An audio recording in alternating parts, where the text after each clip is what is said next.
Bueno, buenos días, un placer estar hoy aquí, muchos sabéis, llevamos desde el domingo viviendo este evento. Me voy a ir súper feliz por todo lo que he aprendido, por todo lo que han aprendido estos dos niños estando hoy todo el fin de semana con vosotras, y gracias a Esther y Benito por invitarme a estar hoy aquí con vosotros. Vamos a hablar de hábitos de vida saludables, pero me voy a centrar sobre todo en el tema de la alimentación, que es lo que yo más controlo. Hablaremos un poquito de ejercicio, de emociones, ya habéis trabajado mucho con Hanna y con Carmen, y algo de cosmética, pero de eso seguramente que sabéis mucho más que yo. Yo me voy a centrar sobre todo en alimentación, pero vamos a tocar un poco todo, porque al final la salud tiene varias patas, una es la alimentación, el ejercicio, las emociones, los tóxicos que yo ponga o no ponga en mi piel. Pero como decía, yo me voy a centrar básicamente en alimentación, pero hay que trabajarlo todo para tener salud. Vamos a hablar de muchas cosas, espero que me dé tiempo a todo lo que os quiero contar. Si no me pasará como ayer Alessandra, quiero intentar meterlo todo con calzador, aunque luego se generen muchas dudas. Esto luego todo lo que voy a contar hay que madurarlo, hay que procesarlo. Sé que surgirán dudas, pero como habrá más ocasiones para vernos, ¿vale? Yo voy a intentar daros todo lo que sé. Bueno, para los que no me conozcáis, soy médico de familia, soy superviviente de cáncer, soy experta universitaria en cáncer y nutrición, y desde hace 13 años cambié la consulta de atención primaria por esta labor soy escritora, algo que no esperaba en la vida, divulgadora, doy charlas, conferencias y soy trimami, soy madre de 3 maravillosos niños, 2 los conocí aquí y tengo luego otro adolescente. ¿Y por qué estoy aquí? Estoy aquí porque soy superviviente de cáncer. Hace 13 años, en el año 2010, tenía 32 años, un niñito de 3 añitos, que es este que veis aquí, que es Nacho, y acababa de aprobar las oposiciones como médico en el Servicio Andaluz de Salud. Bueno, no he dicho, por el acento a lo mejor me habéis reconocido, soy andaluza, soy de Granada, y acababa de aprobar las oposiciones como médico con 32 años, súper bien, era funcionaria, ¿no? Era como que guay. Además yo siempre he querido ser médico de pueblo, a mí me gusta mucho la medicina rural. Había pedido la plaza donde yo quería, en un pueblecito de la Sierra de Cazorla, donde todo era ideal, vivía en el campo, maravilloso, un niño de 3 años que se estaba criando libre y salvaje. Y de repente empecé a sentirme triste, me sentía mal, decía, pero ¿por qué estás así, no? Tienes tu plaza en propiedad, estás donde querías, tienes un niño que está disfrutando de vivir en el campo. Había un sitio maravilloso, por la noche los jabalíes venían a casa. Él se ha criado viendo los zorritos, ¿no? O sea, era maravilloso, y sin embargo yo no estaba triste. Pasaron unas semanas y decía, ¿por qué estoy tan triste y tan cansada? Y un día me palpé una masa en el abdomen, me la palpé yo y dije, por eso estaba así triste. Esa masa resultó ser un cáncer de ovario con metástasis. Tenía metástasis en el pulmón, tenía en los huesos, tenía en vagina. Imaginad, con 32 años, un niño de 3 añitos y un cáncer metastásico, tu mundo se separa, ¿no? Todas tus ilusiones, todos tus proyectos vitales se quedan ahí un poco en stand-by, y los médicos además somos muy malos pacientes, somos impacientes, ¿no?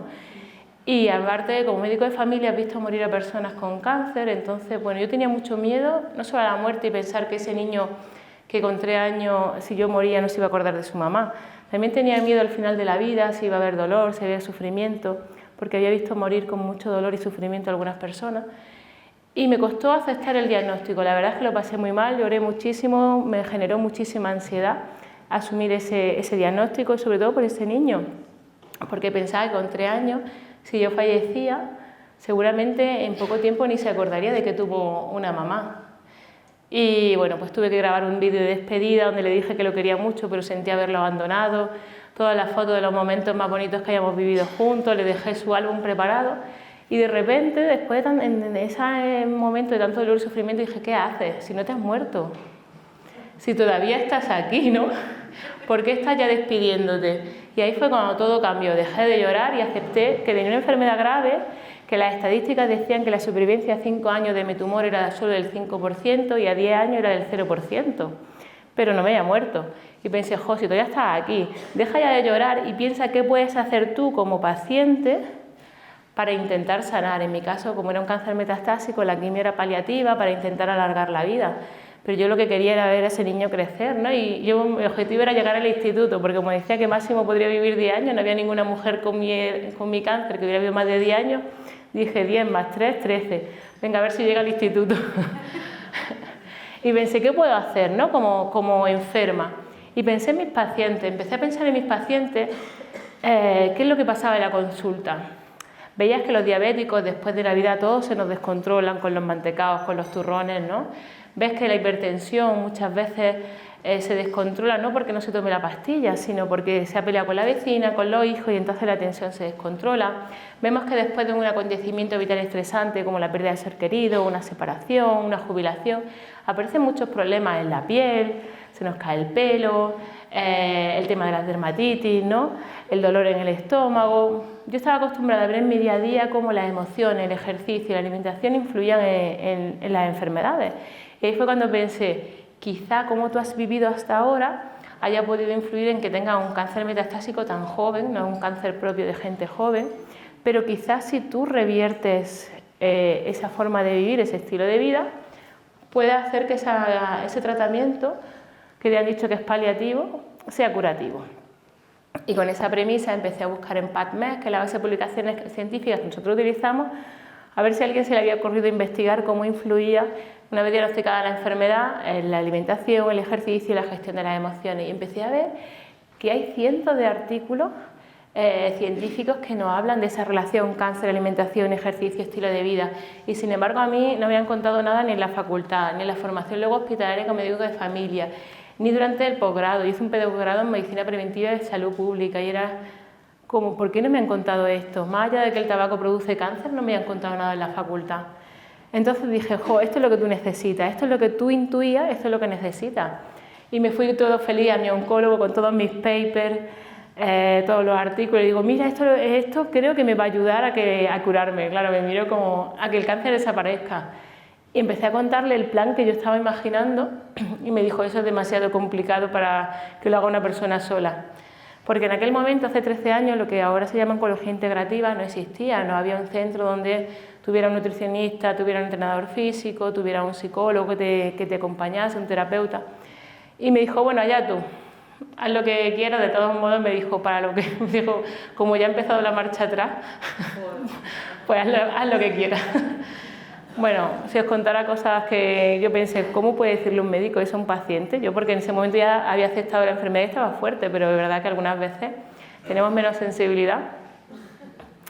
Bueno, pues el caso que decidí, digo, bueno, pues ya está, tú me has dicho que haga lo que quiera, yo voy a hacer lo que quiera y además no te lo voy a contar, porque como ya me has dicho que haga lo que quiera, pues voy a empezar con mi cambio de alimentación, ejercicio físico, cambio de actitud mental y tal. Y bueno, pues el cáncer desapareció bastante rápido, han pasado 13 años de ello, estoy libre de enfermedad, ese niño ya está en bachillerato, o sea, entró en el instituto y pasó al bachillerato, tiene 16 años y después de eso han venido estos dos peques que conocéis, Iker y Eire, contra todo pronóstico porque se suponía que la quimio iba a producir una infertilidad y de manera natural vinieron esos dos peques que todos conocéis. Fue maravilloso, ¿no? Una historia con final feliz, entonces pensé que esto hay que compartirlo, lo que no se da se pierde y cuando nosotros terminamos la carrera y hacemos el juramento hipocrático, prometemos intentar curar o aliviar a todo enfermo. Y creo que de esta manera, con lo que os cuento, con los libros, las charlas, puedo hacer más que la consulta de atención primaria, donde tenemos 3 minutos por paciente, donde no tenemos tiempo de hacer una verdadera medicina preventiva, porque al final la prevención es lo fundamental, salvo que esté en un sitio como yo, que era médico de pueblo, que tenía un cupo muy pequeñito, que puedes hacer muchas cosas. Yo en Granada había días en el centro de salud donde trabajaba que veía 80 pacientes no te da tiempo a hacer nada, o sea, la cabeza loca, pero no aportan nada. Entonces he cambiado la consulta de atención primaria por esto que hago hoy y aquí estoy con vosotros para contaros todo eso que nosotros podemos hacer para intentar tener salud, energía, vitalidad e intentar prevenir la aparición de enfermedades.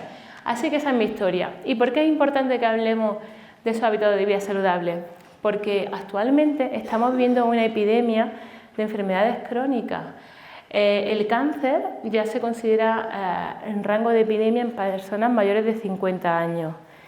Las enfermedades cardiovasculares, la diabetes, han aumentado a ritmos agigantados, la obesidad, no solamente en adultos, también en niños. Tenemos niños con 12 años con la tensión alta, tenemos niños de 8 años con los niveles de lípidos en sangre altos. Tenemos los niños actualmente más gordos de Europa. Algo estamos haciendo mal. ¿Y por qué están aumentando tantas esas enfermedades? Bueno, vamos a ir hablando de eso, son muchos factores, el sedentarismo, cada vez nos movemos menos, cada vez vamos más en coche, cada vez dedicamos más tiempo a las pantallas, a los móviles y los niños cada vez se mueven, son los que menos se están moviendo.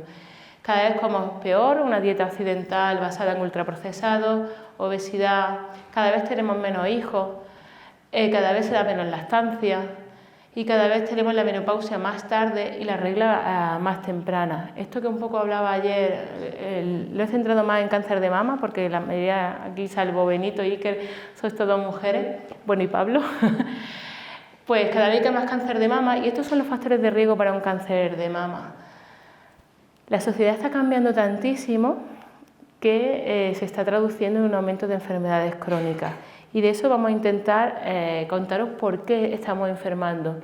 Entonces, la primera parte de la charla va a ser un poco teórica, vamos a hablar de medicina, pero voy a intentar hacerlo muy sencillito, porque quiero que entendáis el porqué de lo que luego os voy a contar, de qué debemos de comer, cómo debemos de vivir. Entonces, la idea es que sea sencillo, pero me podéis preguntar, me podéis parar si no lo entendéis. Ayer puse una diapositiva Alessandra que me gustó mucho, que hablaba de Sócrates, ¿no? Decía Sócrates que solo hay un mal, la ignorancia, solo hay un bien, el conocimiento. Entonces es importante conocer cómo yo funciono, cómo funciona la fisiología humana, para que yo luego entienda por qué Odile o Alessandra me ha dicho que coma brócoli y no coma patatas fritas de McDonald's, ¿no? Entonces vamos a hablar de fisiología, vamos a ver cómo funciona sobre todo nuestro páncreas, que ya Alessandra ayer algo contó, y vamos a hablar de inflamación, que ya habéis visto que Alessandra lo comentó, también Benito hoy estaba hablando de inflamación. Vais a ir viendo cómo la inflamación crónica y la hiperinsulinemia son la base de cualquier patología, de la mayoría de las patologías crónicas. Y vamos a hablar de mitocondria. Alessandra ya ayer os adelantó algo. Las mitocondrias son unos pequeños orgánulos que tienen esta forma y están dentro de nuestras células, están en el citoplasma de las células, ¿no? La mitocondria es la central energética de nuestro organismo, es la encargada de que la energía química de los alimentos que yo ingiero se transforme en energía para las células, ¿no? En forma de ATP se llama, el adenosintrifosfato. Bueno, es como el adenosintrifosfato es la moneda energética que inserta en la célula para que esté nutrida. Y la que se encarga de eso es la mitocondria. La mitocondria, aparte de formar el ATP, también interviene en los procesos de reparación celular, el control del crecimiento celular. La mitocondria es la que un poco iría dirigiendo cuánto tiene que reproducirse una célula, es la que hace que todo en nuestro cuerpo funcione en armonía. A mí me gusta imaginar a nuestro cuerpo como una fábrica, ¿no? Si nuestro cuerpo es una fábrica, la mitocondria es esa central energética que procura el alimento y el calorcito para la fábrica, para que todo esté en armonía, ¿vale? Pues a día de hoy se está viendo que cuando esta mitocondria no funciona bien, cuando hay lo que llamamos una disfunción mitocondrial, aparecen la mayoría de patologías crónicas, desde cáncer, diabetes, obesidad, enfermedades cardiovasculares, pero también el asma, la alergia, la fibromialgia, la depresión, el Alzheimer, el Parkinson. La mayoría de las enfermedades ahora se habla de que tienen un origen metabólico y ese origen metabólico está en estas mitocondrias. Mi función, mi labor hoy es que aprendáis a mimar, a cuidar esa mitocondria para lo que todos queremos, vivir muchos años con buena calidad de vida, ¿vale?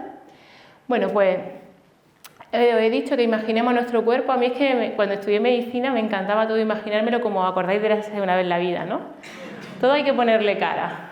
Entonces vamos a imaginarnos, el cuerpo es una fábrica con diferentes departamentos. Tenemos los ojos que nos hacen que veamos, tenemos un corazón que bombea sangre, tenemos un hígado que ayer hablaba Alessandra que es el que depura, y cada departamento tiene sus trabajadores que son las células, cada una especializada en su departamento. Para que todo en el departamento funcione bien, hace falta que la mitocondria, que es la central energética, les dé alimento y les dé calorcito, que no haga ni frío ni calor, ni coman mucho ni coman poco, sino en su justa medida. La mitocondria la podríamos imaginar, yo me la imagino como una caldera, ¿vale? Como una caldera de leña. Si yo tengo una caldera de leña, para que funcione bien tengo que darle leña de calidad. No es lo mismo que le dé madera de olivo, que le dé madera de álamo o que le dé madera mojada, ¿no? Si yo le doy madera de calidad, va a prender mucho mejor. Y también depende de la cantidad de madera que yo le eche. Si le echo poquita, va a dar poco fuego, entonces va a haber poco alimento y va a hacer frío. Si le echo demasiada madera, ¿qué va a pasar? No prende bien, ¿no? No va a prender la caldera y no habrá fuego. Entonces la caldera está diseñada para una cantidad determinada de madera con la que funciona todo perfectamente. Tendremos que aprender qué alimentos son esos alimentos de calidad, en qué cantidades hay que echarle a la caldera, incluso a qué hora hay que echarle de comer a la caldera. Luego os contaré lo de la hora. Bueno, pues la caldera, nos la imaginamos, esa chimenea, esa caldera. Cuando yo pongo en funcionamiento una chimenea se produce humo, ¿verdad? Ese humo va saliendo hasta el exterior y si habéis tenido chimenea o caldera, pasa que si yo con cierta regularidad no limpio la chimenea, se va acumulando, ¿no? Necesito un desollinador, o ahora hay otros métodos, pero necesitamos limpiar esos conductos, porque si no, ¿qué pasa? Revoca la caldera, ¿no? Vale, pues ese humo negro, que ayer algo comentaba Alessandra, ese humo negro, ese producto de desecho de la combustión de la caldera, se llaman radicales libres y ponen en marcha un proceso que se llama estrés oxidativo que nos va haciendo envejecer. Es parte de la vida, o sea, la caldera funciona y tiene que producir humo. Si no produce humo es que no está funcionando, o sea, es parte de la vida que haya humo, que haya radicales libres, porque todo al final sabemos cuál es el final de la vida, ¿no? La vida para todos se acaba por un proceso de envejecimiento que es natural, pero si yo la caldera no la limpio, si no le echo buena madera, si está obstruida y va a revocar, vamos a acelerar ese envejecimiento. Entonces, cuando yo tengo la chimenea, parte de la vida es que se produzca humo, es normal, y ese humo al final pues conduce al final de la vida. Pero depende de la calidad del humo, la cantidad del humo, y si revoca o no, envejeceremos más rápido, tendremos más enfermedades o no. Lo que queremos todos es tener la caldera bastante limpita para que produzca humo como parte de la vida, pero en cantidades óptimas para que pase ¿qué? Si la caldera revoca, ¿qué pasaría? Si yo tengo aquí una chimenea y revoca, se va poniendo todo negro, ¿no? Con el tiempo. Eso pasa con el ser humano. Bueno, que no estoy pasando en la diapositiva, yo me pongo a hablar. Con el ser humano pasa lo mismo. Ahora volvemos a la anterior. Cuando nacemos, todos nuestros cartílagos son blancos e inmaculados. Con el paso del tiempo, ese humo va manchando nuestros cartílagos. Y cuando nosotros morimos, los cartílagos están de color marrón. Si alguna vez los que hayáis sido sanitarios habéis diseccionado algún cadáver, los cartílagos son marrones de cuando es el final de la vida. Pues estáis pensando en disecciones. Bueno, nacemos todos con los cartílagos blanquitos y con la edad se van oscureciendo. Es igual que con una tostada. Esta mañana en el desayuno, cuando metemos el pan en la tostadora está blanquito. Si nos descuidamos, se quema, ¿no? Bien, pues ese proceso es algo natural, todos nos vamos quemando al final de la vida, cuando morimos estamos todos quemados. Ese proceso se llama, el nombre científico es glicación o reacción de Maillard. Yo lo llamo caramelización, con la edad todos nos vamos caramelizando. Lo rápido o lo lento que yo me caramelice es lo que influye en que yo viva más, con mejor calidad de vida, que tenga un envejecimiento saludable, que tenga más o menos enfermedades. Yo lo que quiero enseñaros hoy es a que no se os quemen las tostadas. O que se os queme lo más tarde posible, ¿vale? Esta que me la había saltado, os he contado. Ese humo negro contiene radicales libres. Los radicales libres es este malote al que le faltan electrones y va robando el electrón a las células para el que está afectado no dañarse. Entonces le coge a las células sanas, le va quitando electrones y lo que hace es que va dañando el resto de las células. Este es un proceso que lo observáis cuando compráis tomates, que no sean de esos tomates imperecederos, tomates de verdad. El tomate se va pochando con el paso de los días porque va generando esos radicales libres que van dañando a las células, las van irritando. Pues esto pasa igual, ese humo genera los radicales libres que con el paso del tiempo van dañando al resto de las células, las irritan, las estropean. ¿Qué contaba ayer del agua biopolar, Alexandra? Para que entendáis. El agua biopolar tiene un exceso, tiene muchos electrones, entonces como los radicales libres necesitan robar electrones, si tienen electrones disponibles ya no van a dañar a las células, entonces eso tiene que ver con el proceso de reparación celular que hablabais del agua biopolar, ¿vale? Entonces el radical libre, que es el humo ese tóxico, le faltan electrones, entonces tiene que robárselo a alguien, o se lo roba a las células, o si alguien le ofrece electrones ya no tiene que robar a las células, entonces no las vamos dañando, ¿vale? ¿Hasta aquí vamos bien? El cuerpo se define también del humo. El humo, ¿cómo podemos nosotros hacer que no haya tanto humo, que no se manchen las paredes? Os hablaba del deshollinador, del que es el encargado de que esté la chimenea limpia. Tenemos un deshollinador endógeno, es decir, propio, que es un sistema antioxidante que va limpiando, va intentando pues, limpiar al ritmo que puede, esas paredes las va blanqueando, va limpiando la chimenea. Pero también hay antioxidantes exógenos que yo puedo tomar a través de los alimentos, de los suplementos, ¿no? Que me van a ayudar a que las paredes, aunque se manchen, yo las vaya como blanqueando, me van a ayudar a limpiar la chimenea.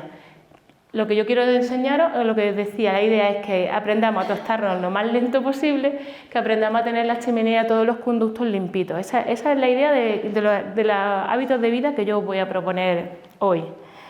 Hablando de la tostada, que os he dicho, mirad, este proceso en medicina se utiliza, la aplicación se utiliza con los diabéticos.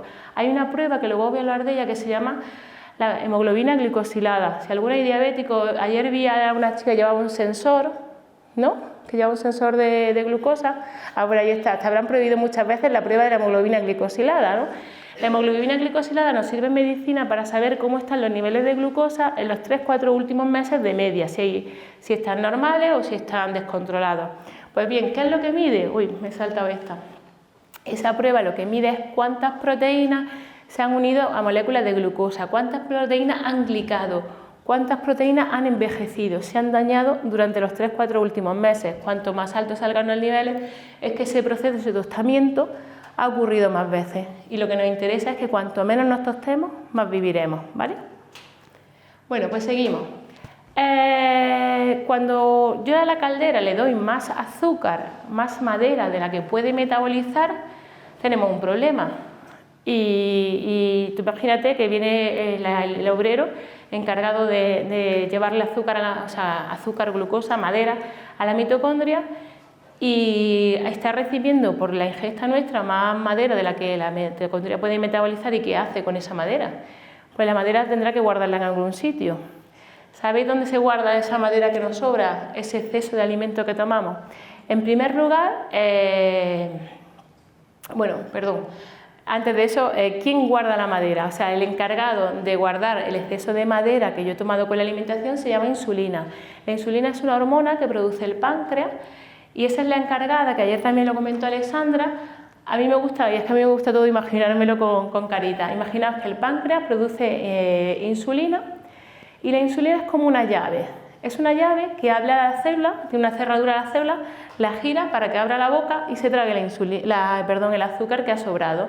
Porque cuando hay más madera de la que la mitocondria puede metabolizar ese exceso de azúcar, de glucosa, el cuerpo sabe que es dañino y por eso el cerebro le dice al páncreas, segrega insulina, que sería esa llave, abre las células y que se traguen ese exceso de madera que me ha llegado a la mitocondria y no sabe hacer con él.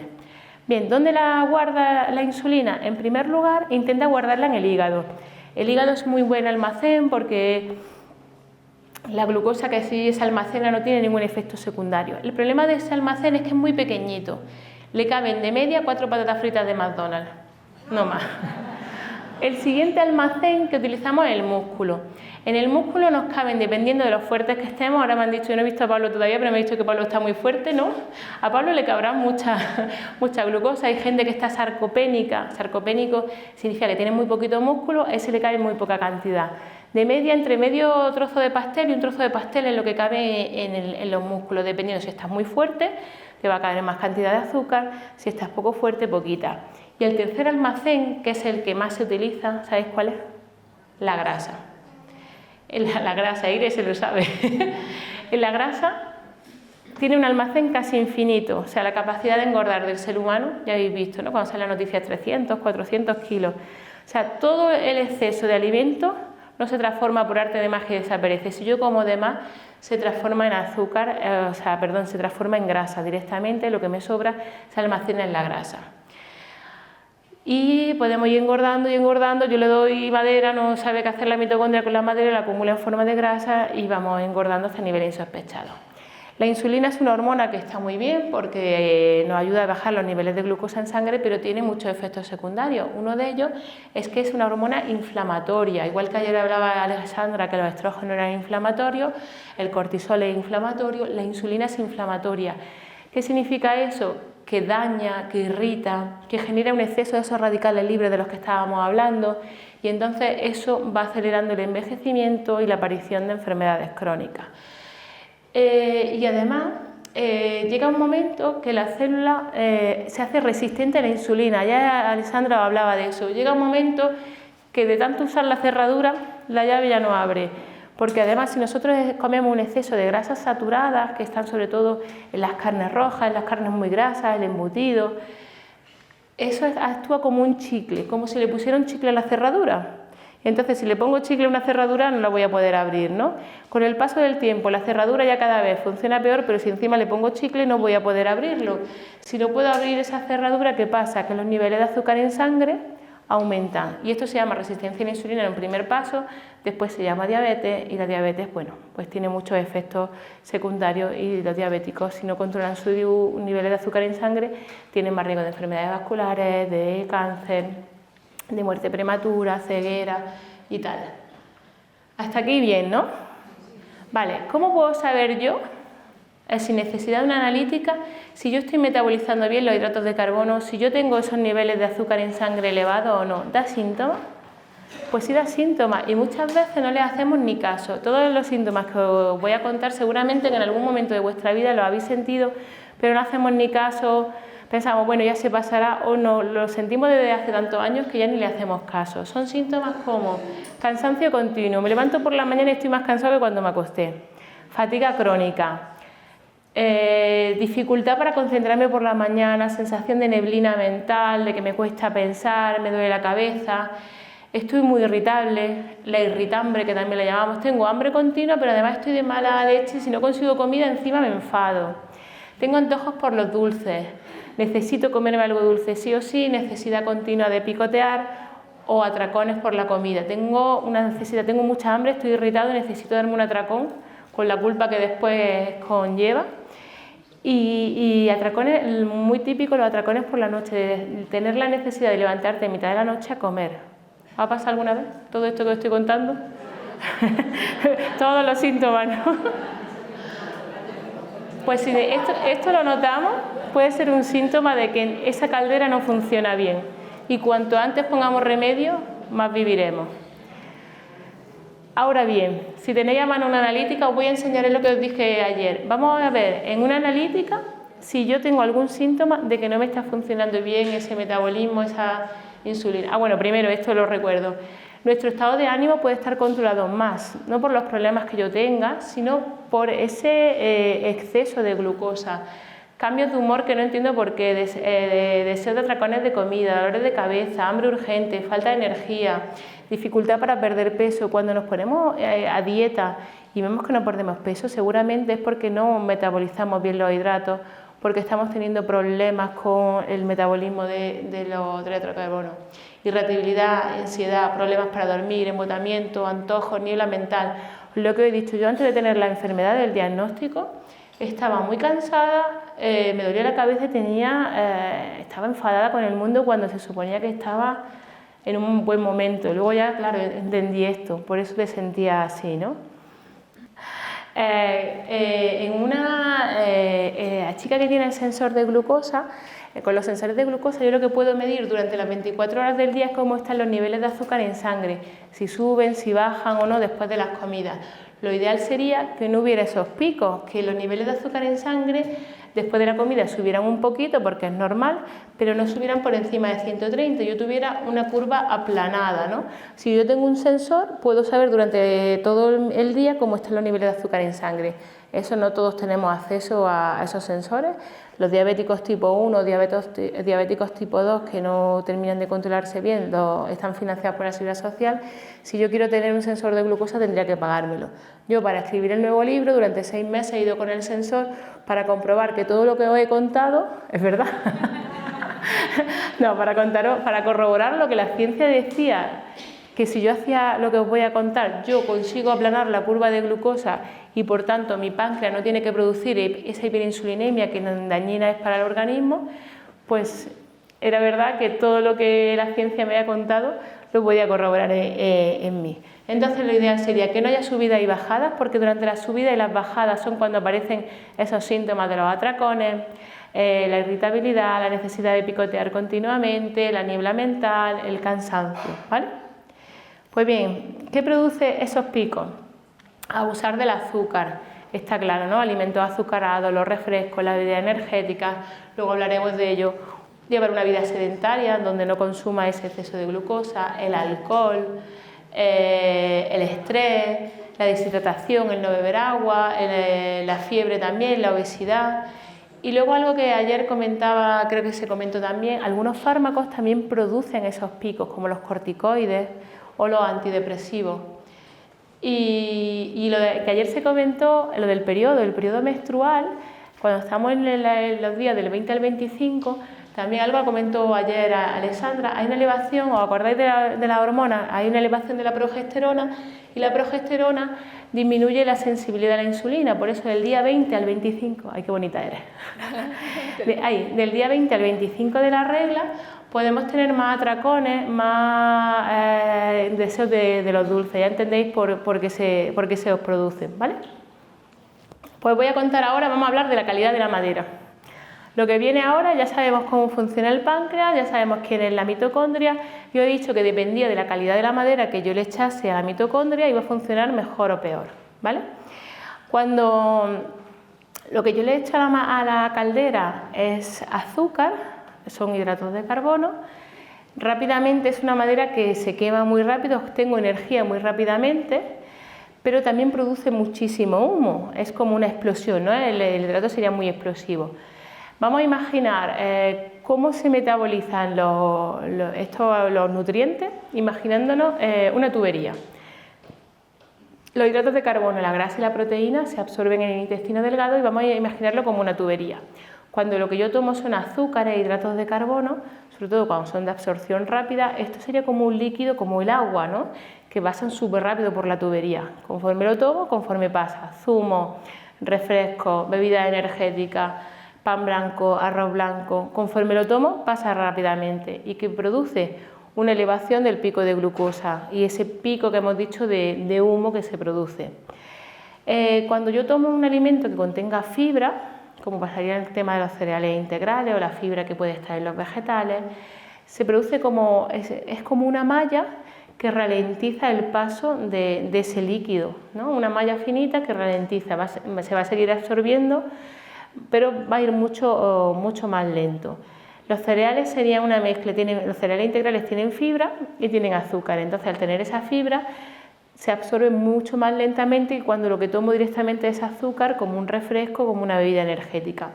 Después tendríamos la grasa y la proteína que actuarían como una especie de masa que tapona la tubería, que hace que lo que yo tome después de la grasa y la proteína se absorba mucho más lento, sería como una masa viscosa. Entonces, si yo cuando tomo los alimentos primero me tomo algo de azúcar, o sea, yo voy a un restaurante y lo primero que hago es beberme una Coca-Cola o me como el pan blanco que me han puesto o me tomo un café con leche, directamente esos niveles de azúcar en sangre se van a elevar.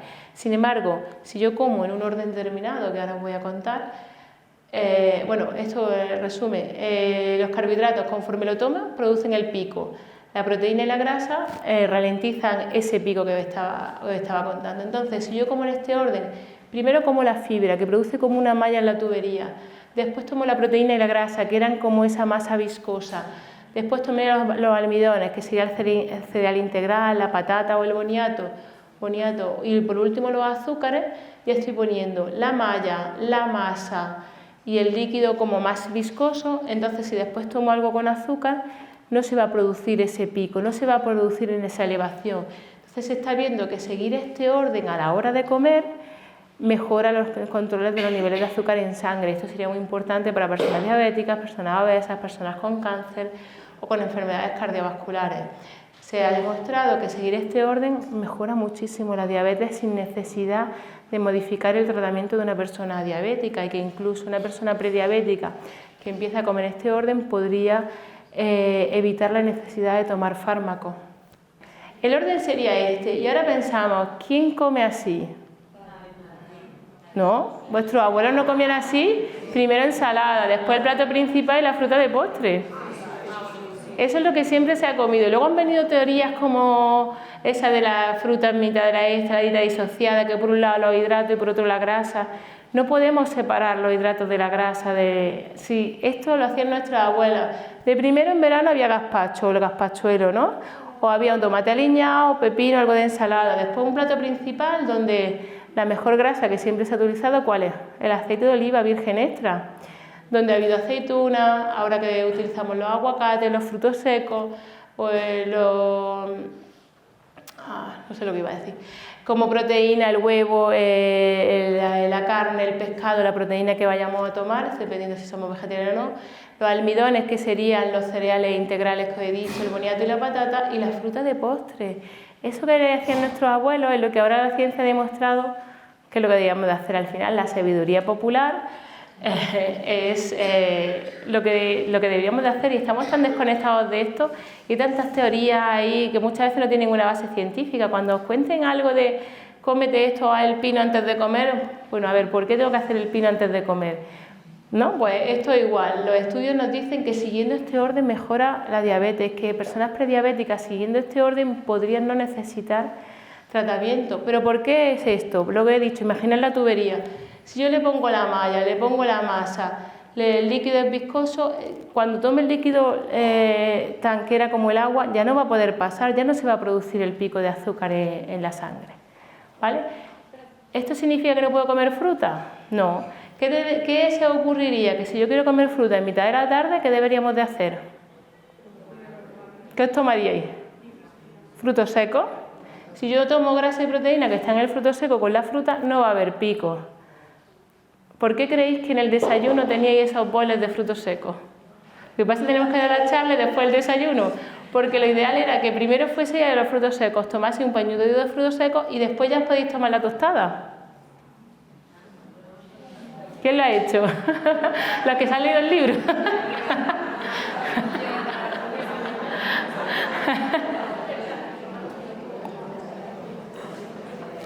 Mirad, la idea es que nada está prohibido, o sea, dentro de alimentos naturales, o sea, podemos seguir comiendo de todo, solamente el orden es importante, pero que por eso decía que quiero que entendáis por qué.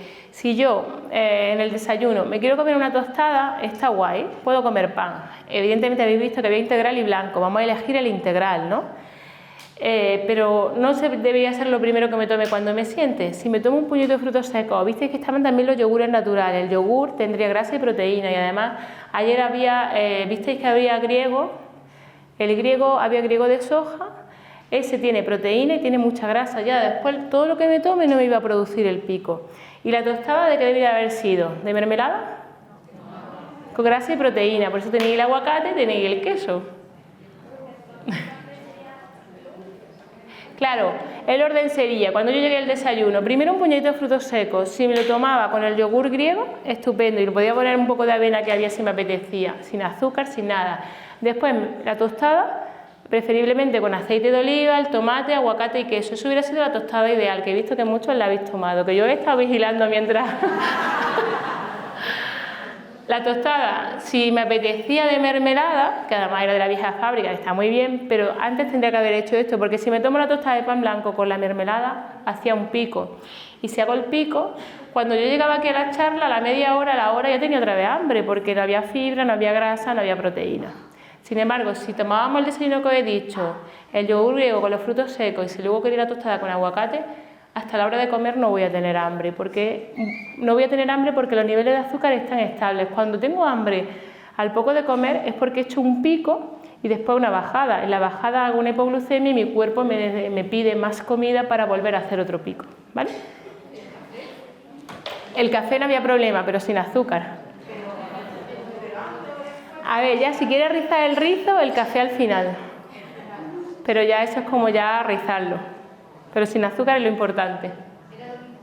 Vale, el café, el té, luego vamos a hablar también del café, ¿vale?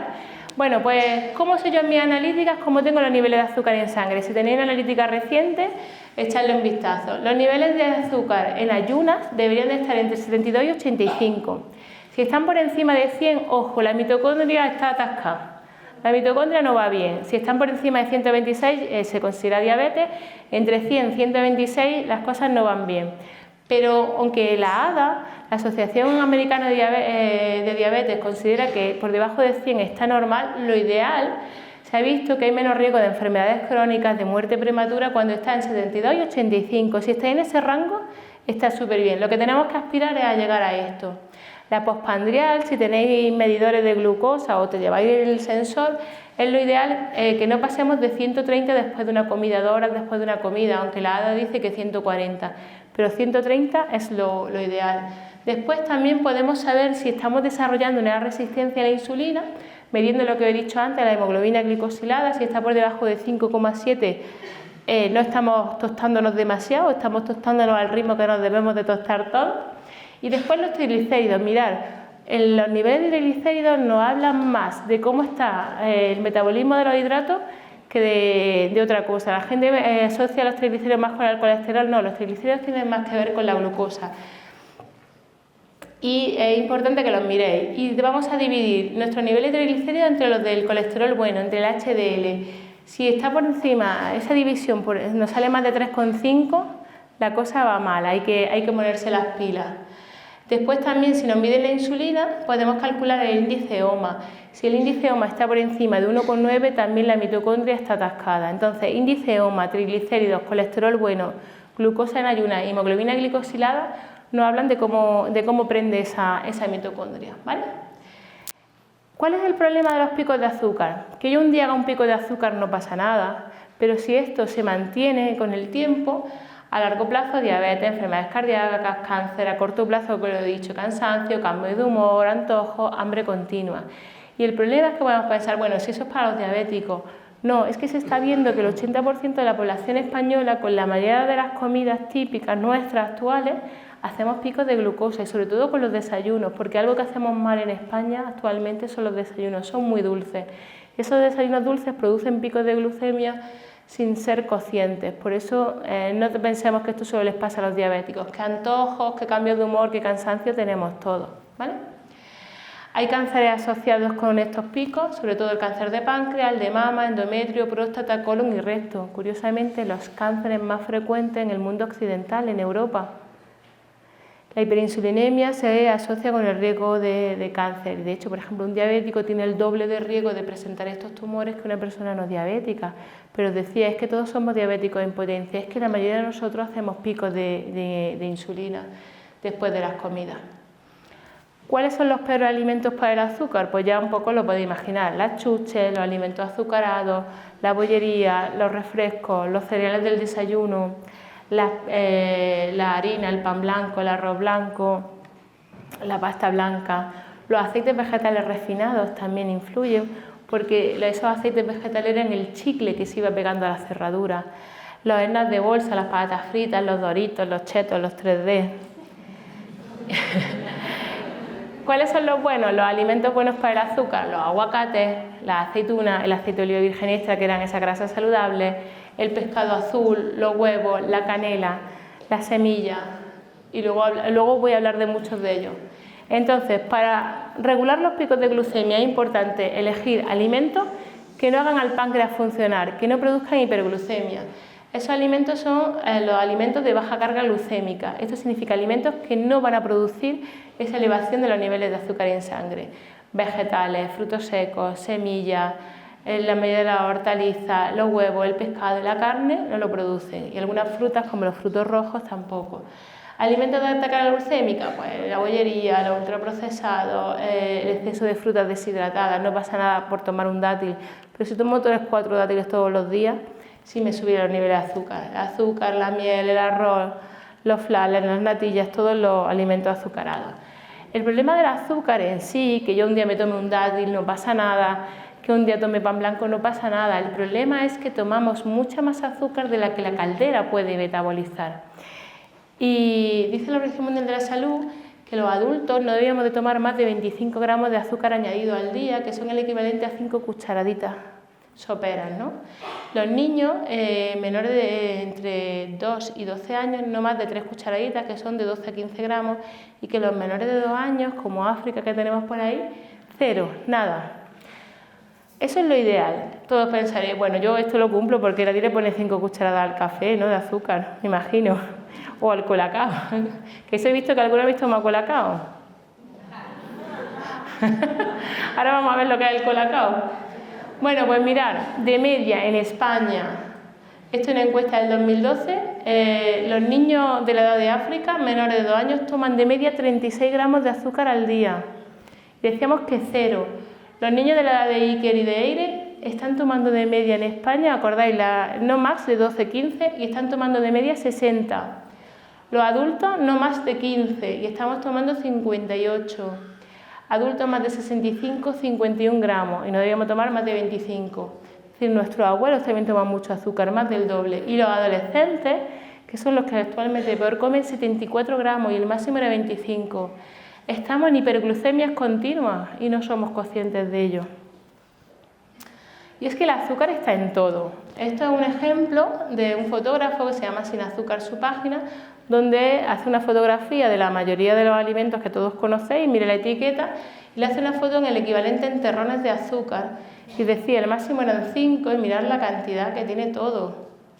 Luego las galletas, mirar una Coca-Cola, pero incluso los Activia 0% que nos dicen que no tienen azúcares porque le añaden otro tipo de edulcorantes, los donetes, las hamburguesas, los cereales, estos los All-Bran que nos hacen creer que son súper saludables, los, ¿cómo se llaman estos? No, pero estos no son conflictos, estos son los Special K, ¿no? Que nos creemos que son mucho más saludables. Todo tiene azúcar, estamos hiperazucarados. El colacao, que he visto que alguno habéis tomado, al final eso es azúcar marrón. Tiene mucho azúcar y un poquito de cacao. 70 gramos de azúcar por cada 100 gramos. Ya no voy a tomar más colacao, ¿que no?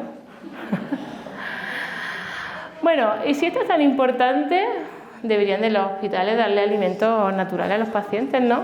Este es el desayuno típico en el hospital. Nos hablan mucho de la prevención, de que nos toquemos las tetas, de que nos hagamos las mamografías, no sé qué. Y si tomar azúcar produce cáncer, ¿por qué en el hospital nos dan este desayuno? ¿Le interesa al sistema que nos curemos? Eso es para que te pongas peor, ¿verdad? Y para que te enfermes más y tengas que cronificar. Al final, a la industria farmacéutica, ¿qué le interesa? Personas crónicas, que no te mueras, pero que consuman muchos fármacos. Entonces, que nos cronifiquemos, no que nos curemos. Un diabético hace años moriría. Ahora puede vivir muchos años cronificado y más gasto farmacéutico. Y además no solo le voy a dar pastillas para la glucosa, se las voy a dar para la tensión, para el colesterol. Le voy a dar de todo y al final si consigo también que tome antidepresivo y ansiolítico, brutal. Bueno, ¿cómo podéis saber vosotros si un alimento tiene azúcar o no tiene azúcar? Pues es importante aprender a leer la etiqueta.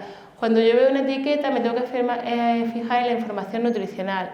Me va a decir el valor energético, la cantidad de grasa, pero nosotros nos vamos a fijar aquí hoy en la cantidad de hidratos de carbono y de azúcares añadidos que contiene, ¿vale? Aquí una etiqueta me va a decir por cada 100 gramos cuántos azúcares tiene, ¿vale? Pues fijaos, para que un alimento tenga bajo contenido de azúcares tiene que tener menos de 5 gramos cada 100. Sin azúcares significaría que tiene menos de 0,5, bueno, y esto por si queréis, pocas grasas saturadas cuando tiene menos de 1,5 y poca sal menos de 0,12. Lo que nos interesa, que para que un alimento tenga poco azúcar, menos de 5 gramos, ¿vale? Ahora empezar a mirar etiquetas, es casi imposible. La industria, no os digo que os fijéis en los ingredientes porque muchas veces no pone azúcar, puede poner miel, glucosa, sacarosa, maltosa, dextrosa, maltodextrina, nos engaña, nos pone diferentes nombres pero al final es lo mismo, es azúcar, por eso es mejor mirar la información nutricional, ¿vale? También evitar los edulcorantes, porque los edulcorantes a corto plazo no producen esos picos, pero sí se ha visto que a largo plazo, si los tomamos con frecuencia, también producen una resistencia a la insulina, hace que la cerradura deje de abrirse. El acesulfamo, la sucralosa, el aspartamo, el ciclamato, y muchas veces no nos ponen el nombre, sino que nos ponen el tal, no sé cuánto. El único de estos edulcorantes que podría estar bien es el xilitol o la stevia. Si pone E960 o E967 está bien. Lo que pasa es que es raro que un alimento sea solamente utilice solo uno de estos dos edulcorantes. A lo mejor tiene mucho de lo otro y un poquito de stevia o un poquito de xilitol. Los chicles estos de xilitol tienen un 2%, ¿vale? Entonces aprender a leer la etiqueta es importante. Luego también podemos mirar los colorantes, conservantes, potenciadores del sabor, que también afectan al final a nuestra salud. Ayer hablaba un poco Alejandra de que hay algunos aditivos que se consideran tóxicos. Esos aditivos de los que estoy aquí hablando, que si queréis copiarlos, hacerle una foto, luego yo os dejo la presentación, generan ese exceso de radicales libres. Sí, yo se la dejo a Esther y Esther que os la comparta si quiere. Como tenéis lo del Telegram, pues por Telegram, como está aquí en el ordenador, ya es vuestra. ¿Vale? Para que no tengáis que estar copiando todo. Sí, que veo que estáis haciendo fotos, no pasa nada, yo luego os la dejo. Alternativas que tenemos. La mejor alternativa al azúcar es acostumbrarte al sabor natural de la comida. Ya está. El yogur es agrio, pero es que es su sabor. El café es amargo, pero es su sabor. Tenemos alternativas como puede ser la fruta del monje, que aquí en España se utiliza poco. Os decía la stevia, pero que sea de verdad stevia, el xilitol, o edulcorantes naturales, la canela, que además la canela, si lo usáis con regularidad, ayuda a regular los niveles de azúcar. Sería como un antidiabético natural. La vainilla, el boniato o la calabaza, ¿vale? Luego hay alimentos, lo he puesto aquí porque hay gente que dice, bueno, no tomo azúcar, pero tomo miel. La miel sube igual los niveles de azúcar en sangre. El pan produce picos de azúcar, y sobre todo si es pan blanco, y en especial el pan de molde. Las frutas deshidratadas, la granola, mucha granola, que lo ponen como muy bonito, el packaging y tal, tienen azúcar, las barritas energéticas, la agua saborizada, es azúcar oculto. Entonces tenemos que aprender a distinguir cuáles son los hidratos buenos y los malos. Los hidratos buenos, que no hay que tenerle miedo a los hidratos son necesarios, buena madera, pero hidratos de calidad, cereales integrales, que si es fruta sea fruta entera, que no sean zumos. Los zumos le hemos quitado la fibra a la fruta y entonces producen pico de azúcar en sangre. El boniato sería un buen hidrato. ¿Cuáles son los hidratos malos? Los que tenerle miedo, pues la bollería, la salsa, los refrescos, el azúcar blanquilla, la miel, los edulcorantes. Entonces, os recuerdo el orden: fibra, grasa, proteína, almidón, azúcares, ¿vale? Y algo que también nos puede ayudar, añadir vinagre en nuestras comidas. El vinagre lo que hace es que ralentiza la absorción de los hidratos en ese tubo digestivo y además favorece la entrada del hidrato en el músculo. Esto ahora que se está tan de moda es lo que hacía nuestros abuelos, el gazpacho que lleva vinagre. La ensalada con que se ha aliñado siempre, con vinagre. Lo que pasa es que ha quedado un poco en desuso y hay mucha gente que solo utiliza el vinagre para limpiar. Pues el vinagre es súper saludable. Yo recomiendo el de manzana, pero porque el sabor quizás es más rico, pero puede ser cualquier vinagre salvo este balsámico que tiene caramelo y azúcar añadido. Si no voy a tomar de entrante una ensalada, que sería lo ideal, algo crudo, pues podemos tomar un vaso de agua con vinagre. El ácido acético del vinagre reduce más los niveles de azúcar en sangre que el ácido cítrico del limón, entonces mejor agua con vinagre que agua con limón. Y sería antes de las comidas, desde 20 minutos hasta justo antes de comer, nos ayuda a bajar esos picos, ¿vale? Bueno, hemos hablado de hiperglucemia. Decía luego antes al principio que íbamos a hablar también de inflamación, porque al final la hiperglucemia, la hiperinsulinemia y la inflamación van de la mano. La inflamación crónica, que Alessandra ayer también le daba tanta importancia, y es porque se ha visto que esa inflamación crónica está detrás de enfermedades cardiovasculares, cáncer, pero también del acné. El acné se podría resolver con una vida antiinflamatoria. La obesidad, el sobrepeso, la diabetes, las alteraciones hormonales, pero también la alergia, creo que la tengo aquí. La alergia, el asma, a ver, no la he traído. La alergia, el asma, la fibromialgia, la hepatitis, la mayoría de las enfermedades crónicas de nuestra sociedad tienen de base una inflamación crónica en el terreno. Ayer también os comentaba Alessandra la importancia del terreno.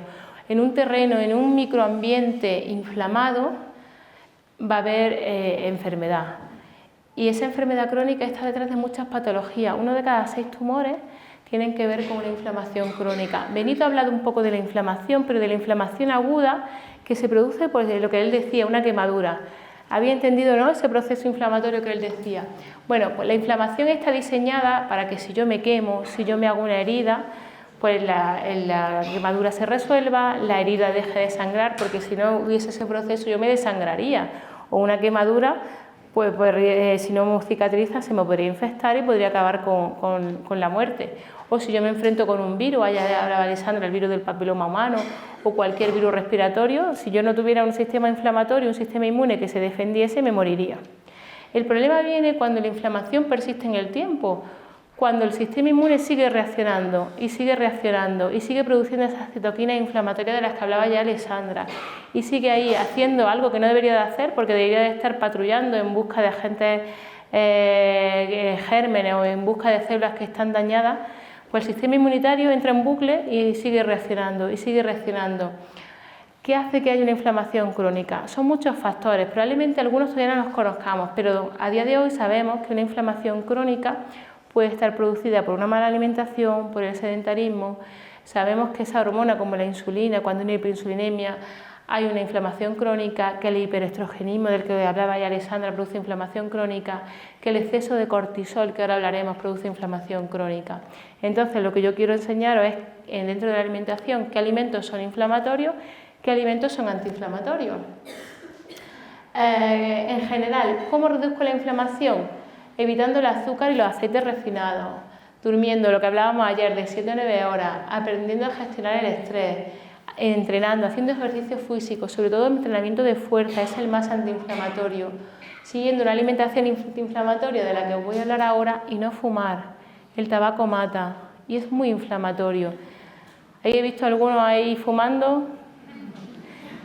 Está bien comer fruta, está bien comer verduras, salir a andar, dormir, pero hay que dejar de fumar, ¿vale? Sé que debe ser difícil, yo nunca he fumado y me imagino que tiene que ser muy difícil, pero buscar ayuda para intentar dejarlo porque el tabaco al final nos mata.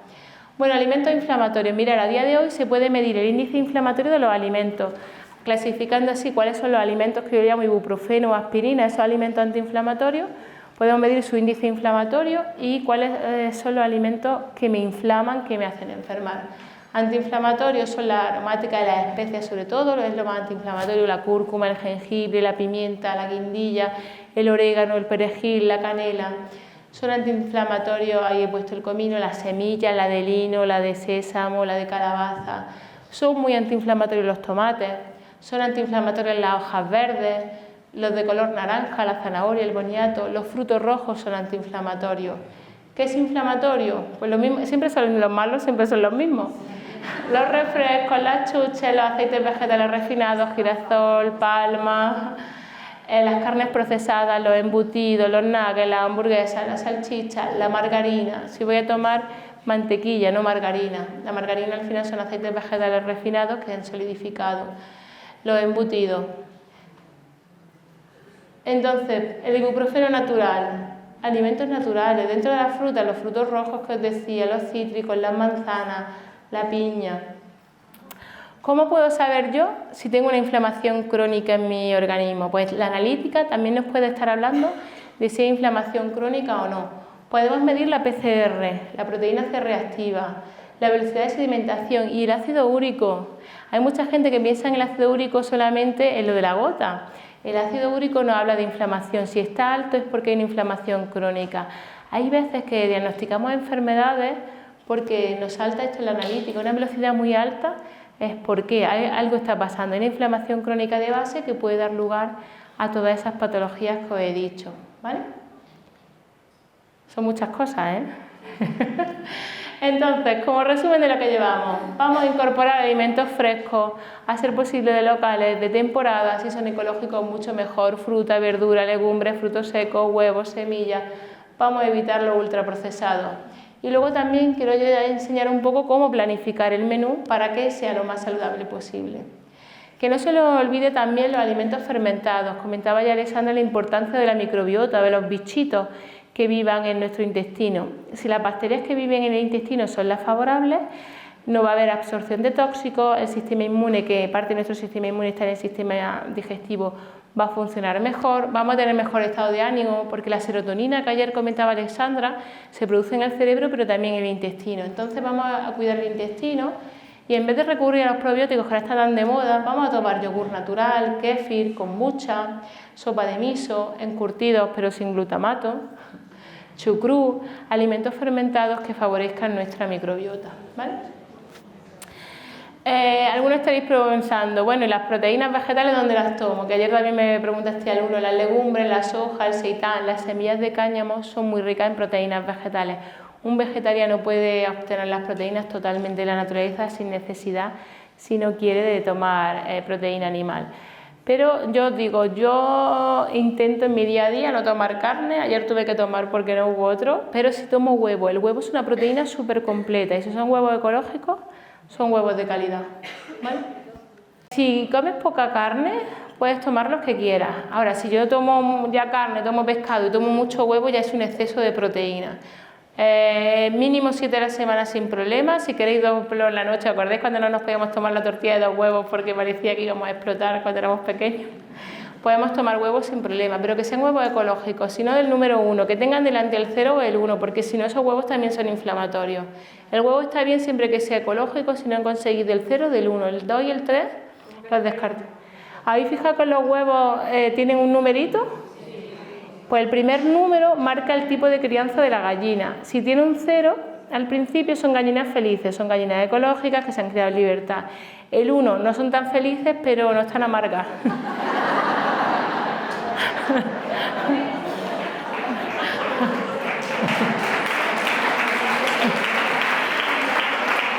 Y el 2 y el 3 son gallinas amargadas, son gallinas que no ven la luz del día, que no se pueden mover y esa amargura al final tú te la comes. ¿En forma de qué? De inflamación. Cuando la gallina no ha visto la luz, no se ha movido, ese huevo es inflamatorio. Entonces huevos del 0 del 1 y podemos tomar los que quieras, 2, 3 al día, siempre y cuando no estemos comiendo en exceso carne y pescado, ¿vale? Entonces, resumen, alimentos a reducir. Harina refinada, azúcares, tanto blancos como la miel, los zumos de fruta, las grasas de semillas de aceites refinados, los ultraprocesados, dulces, refrescos, bollería, alcohol, ¿vale? De media en España estamos tomando entre 235 y 350 gramos al día, incluso hay gente que 500. No hay que quitar los hidratos hay que tomar, pero reducirlos a 150. En mi plato tienen que ser, ahora lo veremos, un cuarto del plato, ¿vale?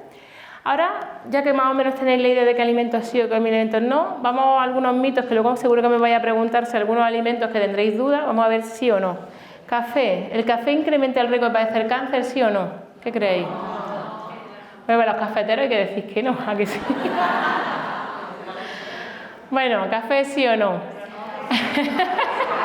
si os pongo...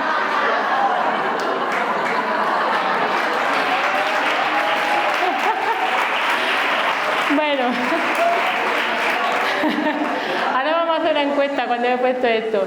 Mirad, el café, si es un café de calidad, disminuye el riesgo de cáncer de endometrio y sobre todo cáncer de hígado, ¿vale? Pero tiene que ser el café de calidad, bien preparado y en la dosis adecuada. Y entonces aquí vamos a hacer una encuesta. Que levante la mano quien se queda con George Clooney. ¿Y Brad Pitt? Vale, pues la de Brad Pitt está bien, ¿eh? Tu madre que... Bien, bien, bien. Benito, tú también puedes votar. Vale, pues el de Brad Pitt está bien, porque George Clooney, ¿cómo se toma el café? El Nespresso. El Nespresso son cápsulas de aluminio. Brad Pitt llega con su bicicleta, con su café en grano, lo muele. Eso sería lo ideal. O sea, para que el café tenga ese efecto antiinflamatorio, tiene que ser un café de tueste natural, que no sea mezcla ni torrefacto. El torrefacto en España está prohibido, pero el mezcla no.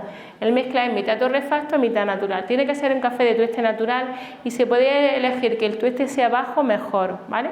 Después, lo ideal sería comprarlo en grano y molerlo en casa, ya sea con la Thermomix, con un molinillo, que tengáis una cafetera como la de Brad Pitt, que muele. Después, lo voy a preparar mejor en cristal, que no haya plástico. Ayer hablaba Alessandra de los plásticos. ¿Y qué le voy a poner?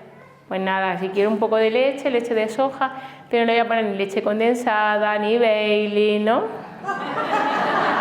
Que el café solo que me ha acompañado, ¿vale? Entonces, café sí, pero haciéndolo bien, ¿vale?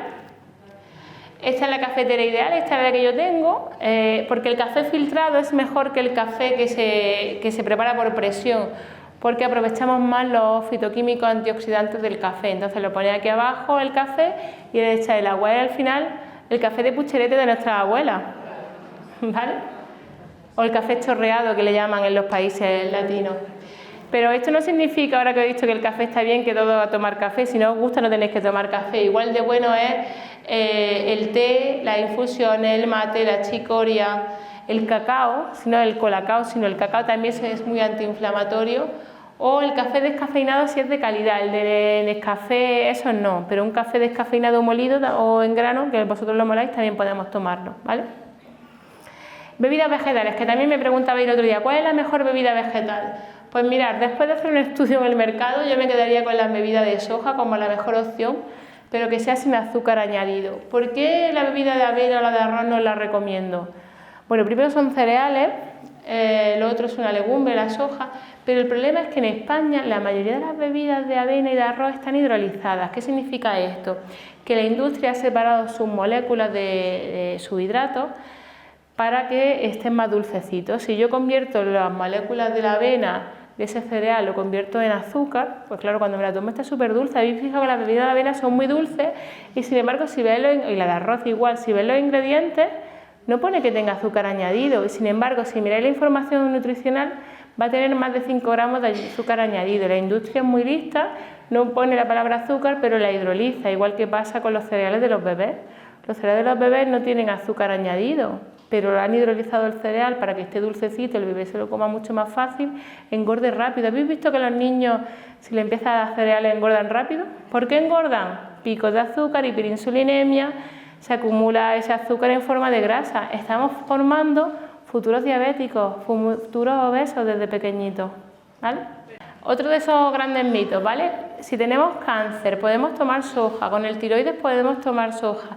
La soja se ha demonizado mucho porque hubo un estudio, hará como 15 años, con ratones, los que les daban soja y en grandes cantidades y veían que hacían problemas de tiroides o que desarrollaban cáncer de mama. Entonces, a partir de ese estudio, que fue solo con ratones, se prohibió la soja, se empezó a decir que era dañina.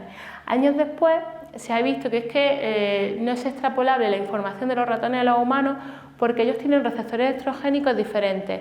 Ellos solo tienen un tipo de receptor para los estrógenos y nosotros tenemos dos tipos de receptores estrogénicos, los alfa y los beta. Los estrógenos, que os comentó ya Alessandra, cuando están muy altos en sangre, aumento de cáncer de todo tipo, de mama, pero también de otros tipos de tumores, ¿no? El hiperestrogenismo, luego el síndrome del ovario poliquístico, que hablaba, los miomas, la endometriosis y tal, ¿vale? Los estrógenos estaban altos por una mala alimentación, obesidad, sedentarismo, todo lo que contó ya Alessandra, ¿vale? Entonces yo tengo unos receptores estrogénicos, los alfa y los beta en el ser humano. Los estrógenos se pueden unir a ambos receptores. Las isoflavonas que tienen la soja lo que hace es que bloquean uno de esos receptores estrogénicos, entonces los estrógenos disminuyen en sangre porque ya este receptor, si yo estoy tomando soja, no se va a unir los estrógenos circulantes en sangre. Entonces se ha visto que las personas que toman soja de manera regular desde que son pequeñitas tienen menos cáncer de mama, menos problemas estrogénicos. Esto se ve mucho en las japonesas y en las chinas que desde pequeñitas toman soja. Uno de los motivos por los que ellos tienen mucho menos cáncer de mama que nosotros es por el consumo de soja. Ahora, ¿cómo hay que tomar la soja? Mejor fermentada, que os he dicho antes, el miso, el tempe, la salsa de soja. Luego los inventos nuevos como el salchitofu, el tofu chumbi y todas estas cosas, no, porque al final estamos desvirtuando la soja. La leche de soja al final es agua y soja, podéis tomarla, ¿vale? No interacciona con la quimioterapia, con nada y no es el problema del hipotiroidismo. Estamos echando la culpa a la soja del hipotiroidismo. ¿Y qué dijo ayer Alessandra? Que los problemas hormonales tienen que ver con los tóxicos en los alimentos, los tóxicos ambientales, la cosmética y la mala alimentación, ¿vale? Dime. Sí, es otra cosa que me preguntaste. En España está prohibida la soja transgénica, está prohibida. Ahora bien, está prohibida en humanos. ¿Sabéis quién toma soja transgénica en España? Los animales que luego os coméis, ¿vale? Por ejemplo, en Argentina sí está permitido, pero en España está prohibido cualquier alimento transgénico, de momento. Bueno, La carne también la reducimos, los embutidos que hemos dicho, porque consumir 50 gramos de carne procesada, estos embutidos, nuggets, salchichas, al día aumenta un 18% el riesgo de padecer cáncer de colon. 18% es mucho. ¿Sabéis cuántos son 50 gramos de carne procesada? Una salchicha, 3 lochas de embutido o media hamburguesa. ¿Cuánto de esto toman los niños? Bueno, resumen, ¿de qué voy a comer? Dieta mediterránea. Al final nuestros abuelos lo tenían todo. Fruta, verdura, aceite, aceitunas, cereales integrales, locales de temporada, si puede ser ecológicos, frutos secos. La cebolla y el ajo son muy antiinflamatorios. Que si vamos a tomar lácteos, ahora se está viendo que los lácteos no son la base de la dieta, que el lácteo 1 o 2 al día como mucho y mejor fermentado, yogur y queso o kéfir. Que pescado, pero pescado podéis tomar, pero pescado mejor de pesca extractiva siempre, que no sea de piscifactoría, y mejor pequeño porque va a tener menos metales pesados. Mejor el azul, boquerón, sardina, jurel y caballa porque son antiinflamatorios. Huevos, legumbres, la ave mejor que la carne roja, que la salchicha, embutido y tal. El único verdura que vamos a limitar un poco es la patata, sobre todo en forma de patata frita, porque tiene un alto contenido en almidones y cuando la freímos produce mayor pico de glucemia. Y muchos niños, la única verdura que toman es patata. ¿A que sí? Y luego dice la Fundación Dieta Mediterránea que dulce 2 o 3 veces al año. Nos reímos, pero ¿qué tomaban nuestros abuelos? Mantecado en Navidad, torrijas en Semana Santa y los rosquillos y los pestiños, y con suerte el que era afortunado un bizcocho en su cumpleaños, ya está. ¿Y ahora cuando tomamos dulces? Todos los días.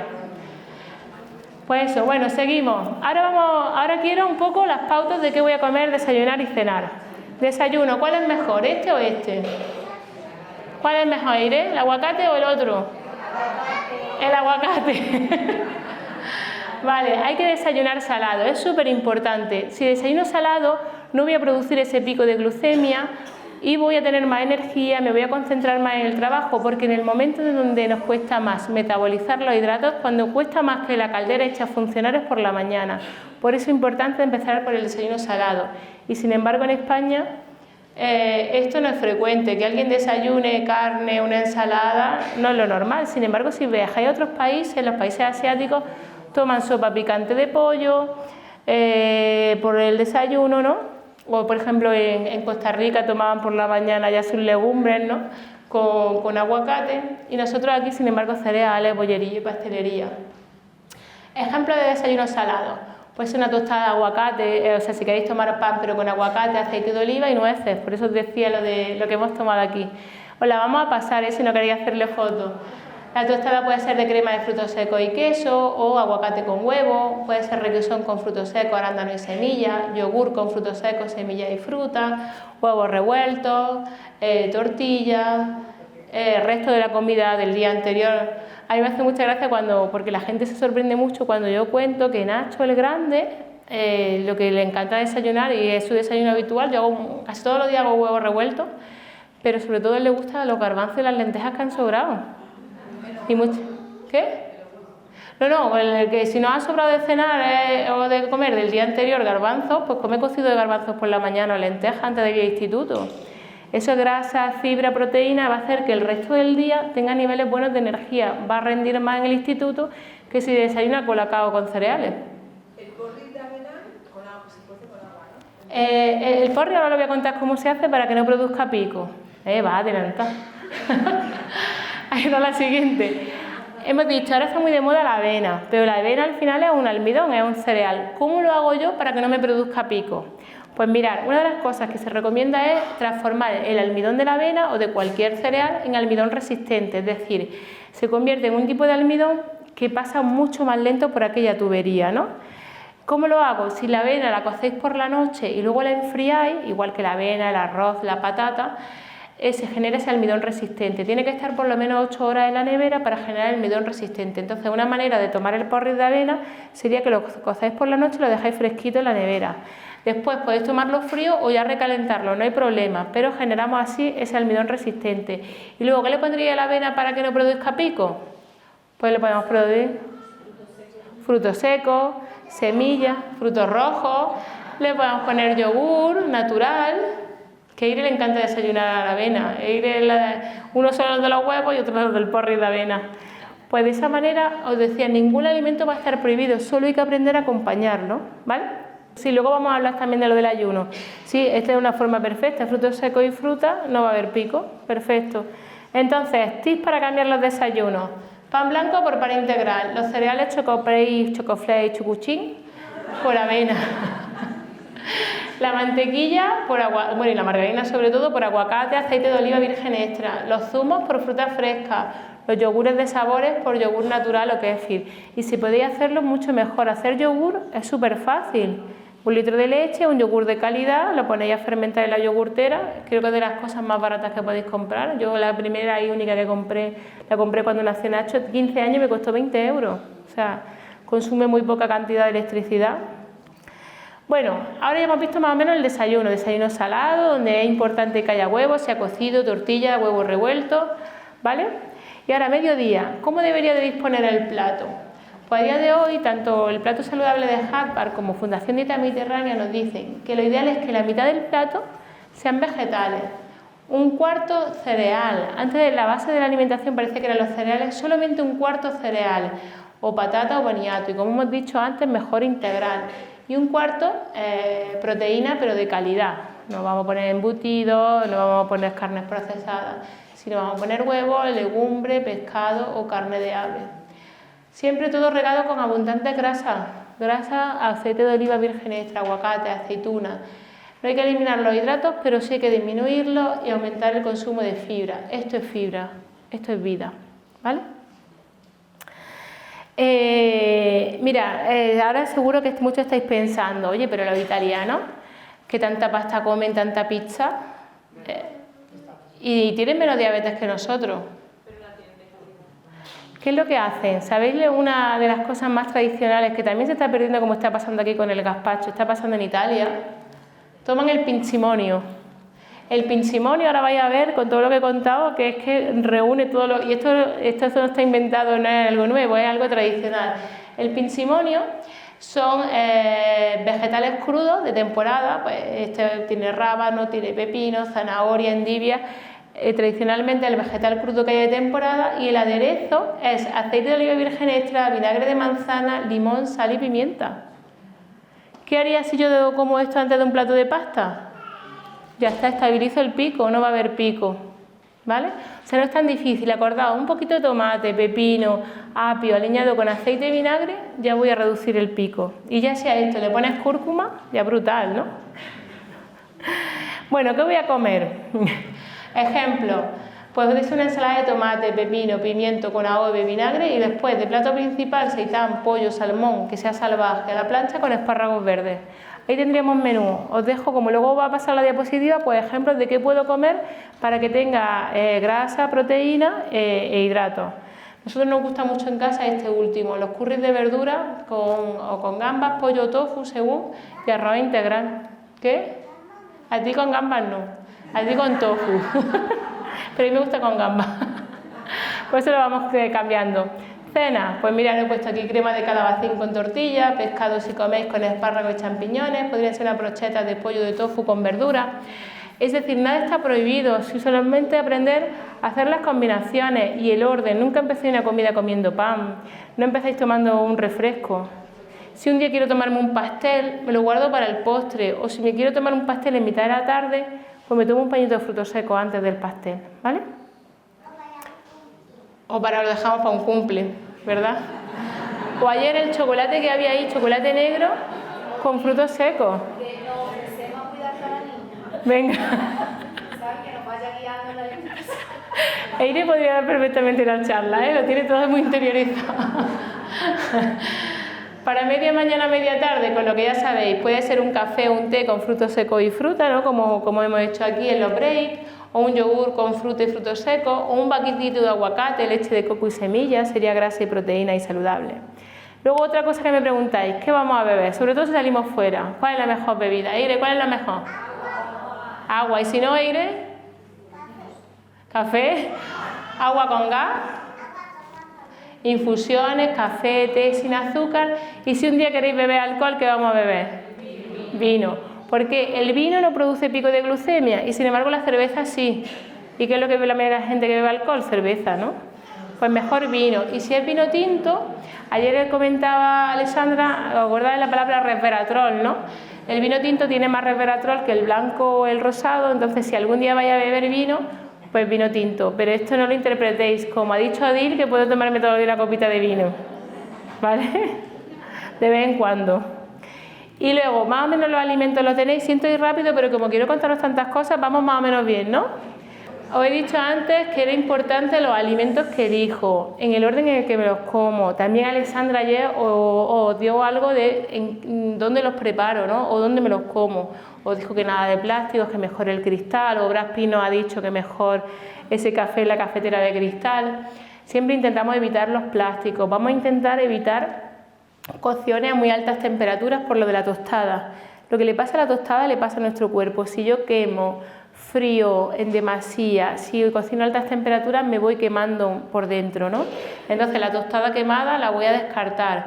Si quiero tostar, muy poquito. El horno a baja temperatura, que no pase de 180.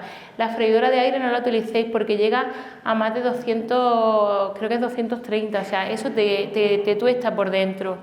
La fritura a baja temperatura, con aceites limpios, si vais a freír, que cuanto menos friáis mejor, pero si freís con aceite de oliva virgen o virgen extra, que no sea el resto de aceite, y a bajas temperaturas, que no se os quemen las cosas, ¿vale? Siempre todo con mucho amor, con mucho cariño, porque si yo me como todo esto con asco, al final no sirve para nada, ni va a reducir la inflamación, ni va a reducir el pico de glucemia. Luego os contaré por qué. Si no os coméis esto con amor, vamos a producir un pico de cortisol y al final no me va a servir para nada, ¿vale? Bueno, también os he dicho la importancia de la hora que me lo coma, porque lo que estamos viendo últimamente, sí, antes de esto, es muy importante la hora a la que le dé de comer a la mitocondria. Mirad, cuando yo como durante las horas de luz solar, es cuando mejor metabolizo los hidratos de carbono. Mi cuerpo está preparado para comer mientras haya luz. Cuando no hay luz me cuesta más metabolizar los hidratos. Y además la caldera le pasa como a nosotros, sobre todo con la edad, que al principio del día rencaneo más, conforme voy calentando funciona mejor. Por la caldera a primera hora de la mañana le cuesta más funcionar, por eso os decía empezar con el desayuno salado, se va calentando a lo largo del día y cuando se hace de noche dice la caldera, hasta aquí hemos llegado, ¿no? Entonces nosotros deberíamos de comer siguiendo esos horarios de luz solar, que es lo que ahora se llama el ayuno intermitente. Yo como durante un periodo de ventana, que debería ser la hora de luz solar, y le doy un descanso digestivo a mi organismo por la noche. Y al día siguiente yo dejo de comer cuando se va la luz del sol y la primera comida que hago, ¿cómo se llama la primera comida del día? Desayuno. ¿Qué significa desayuno? Rompo el ayuno, ¿no? Rompo el ayuno nocturno.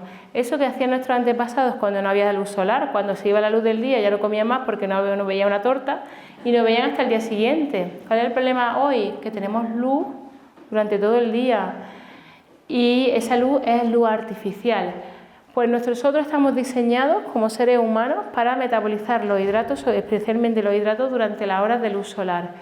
Las personas que cenan después de las 9 de la noche tienen más riesgo de cáncer de mama y de próstata, por ejemplo, que las personas que comen durante el día. Y si de media cenamos después de las 11, el riesgo de cáncer de mama y de próstata aumenta hasta un 30%. Solo ese gesto al final de sincronizarnos con nosotros, con nuestra naturaleza. Entonces, lo ideal parece que nos dice la ciencia actualmente que sería hacer un ayuno entre 12 y 16 horas. Si ceno a las 8, pues hasta las 8 de la mañana, que tampoco es tan difícil. Lo que pasa es que los ritmos muchas veces nos traen locos. De 12 a 16 horas, dependiendo un poco de cada uno. ¿Por qué ese descanso nocturno es importante? Porque por la noche, ahora os voy a contar, es cuando se producen los mecanismos de reparación celular. Cuando hay algo estropeado en la fábrica, tenemos unos obreros que son los que se especialistas en reparaciones y esos solamente actúan por la noche. Entonces, si la fábrica está toda la noche run run con la digestión, no está reparando. El descanso digestivo nos va a ayudar a esos procesos de reparación celular. Entonces, un ayuno de 12 a 16 horas, tomando la última comida, si puede ser, cuando se vaya, antes de que se vaya la luz solar. ¿Cuál es el problema actualmente? Que como no vamos con nuestro horario cronológico, como nosotros vamos con los alemanes, no con los canarios, que es con quien deberíamos de ir, en invierno es un desastre, porque ¿a qué hora hay que cenar en invierno? Una de las cosas por las que se reclama a la Unión Europea que cambien esos usos horarios es para que nosotros nos podamos sincronizar con nuestra naturaleza. Pero no entiendo por qué eso, bueno, hay tantas cosas que no entendemos, porque eso no... Bueno, habrá temas económicos ahí. Entonces, es importante que cenéis temprano y desde ahí contamos de 12 a 16 horas. Lo que se hace en Ramadán es todo lo contrario a lo que estamos proponiendo. Ellos comen durante la noche y eso hace que hagan picos de glucemia. ¿Habéis fijado que la mayoría de las personas que hacen Ramadán, a pesar de que están un mes haciendo ayuno, no pierden mucho peso? ¿Por qué no pierden? Ya lo sabéis. Si como por la noche, además toman mucho hidrato porque toman muchos dulces por la noche, van a hacer hiperglucemias, por eso a pesar de hacer un mes de ayuno, no suelen perder mucho peso. Y encima tienen riesgo de deshidratación porque no pueden beber agua. Bueno, entonces, como resumen de la charla, ¿a qué le decimos que no? Este estilo de vida es el que decimos que no, a los Simpson. La familia Simpson, en concreto Homer, es un ejemplo de lo que no hay que hacer.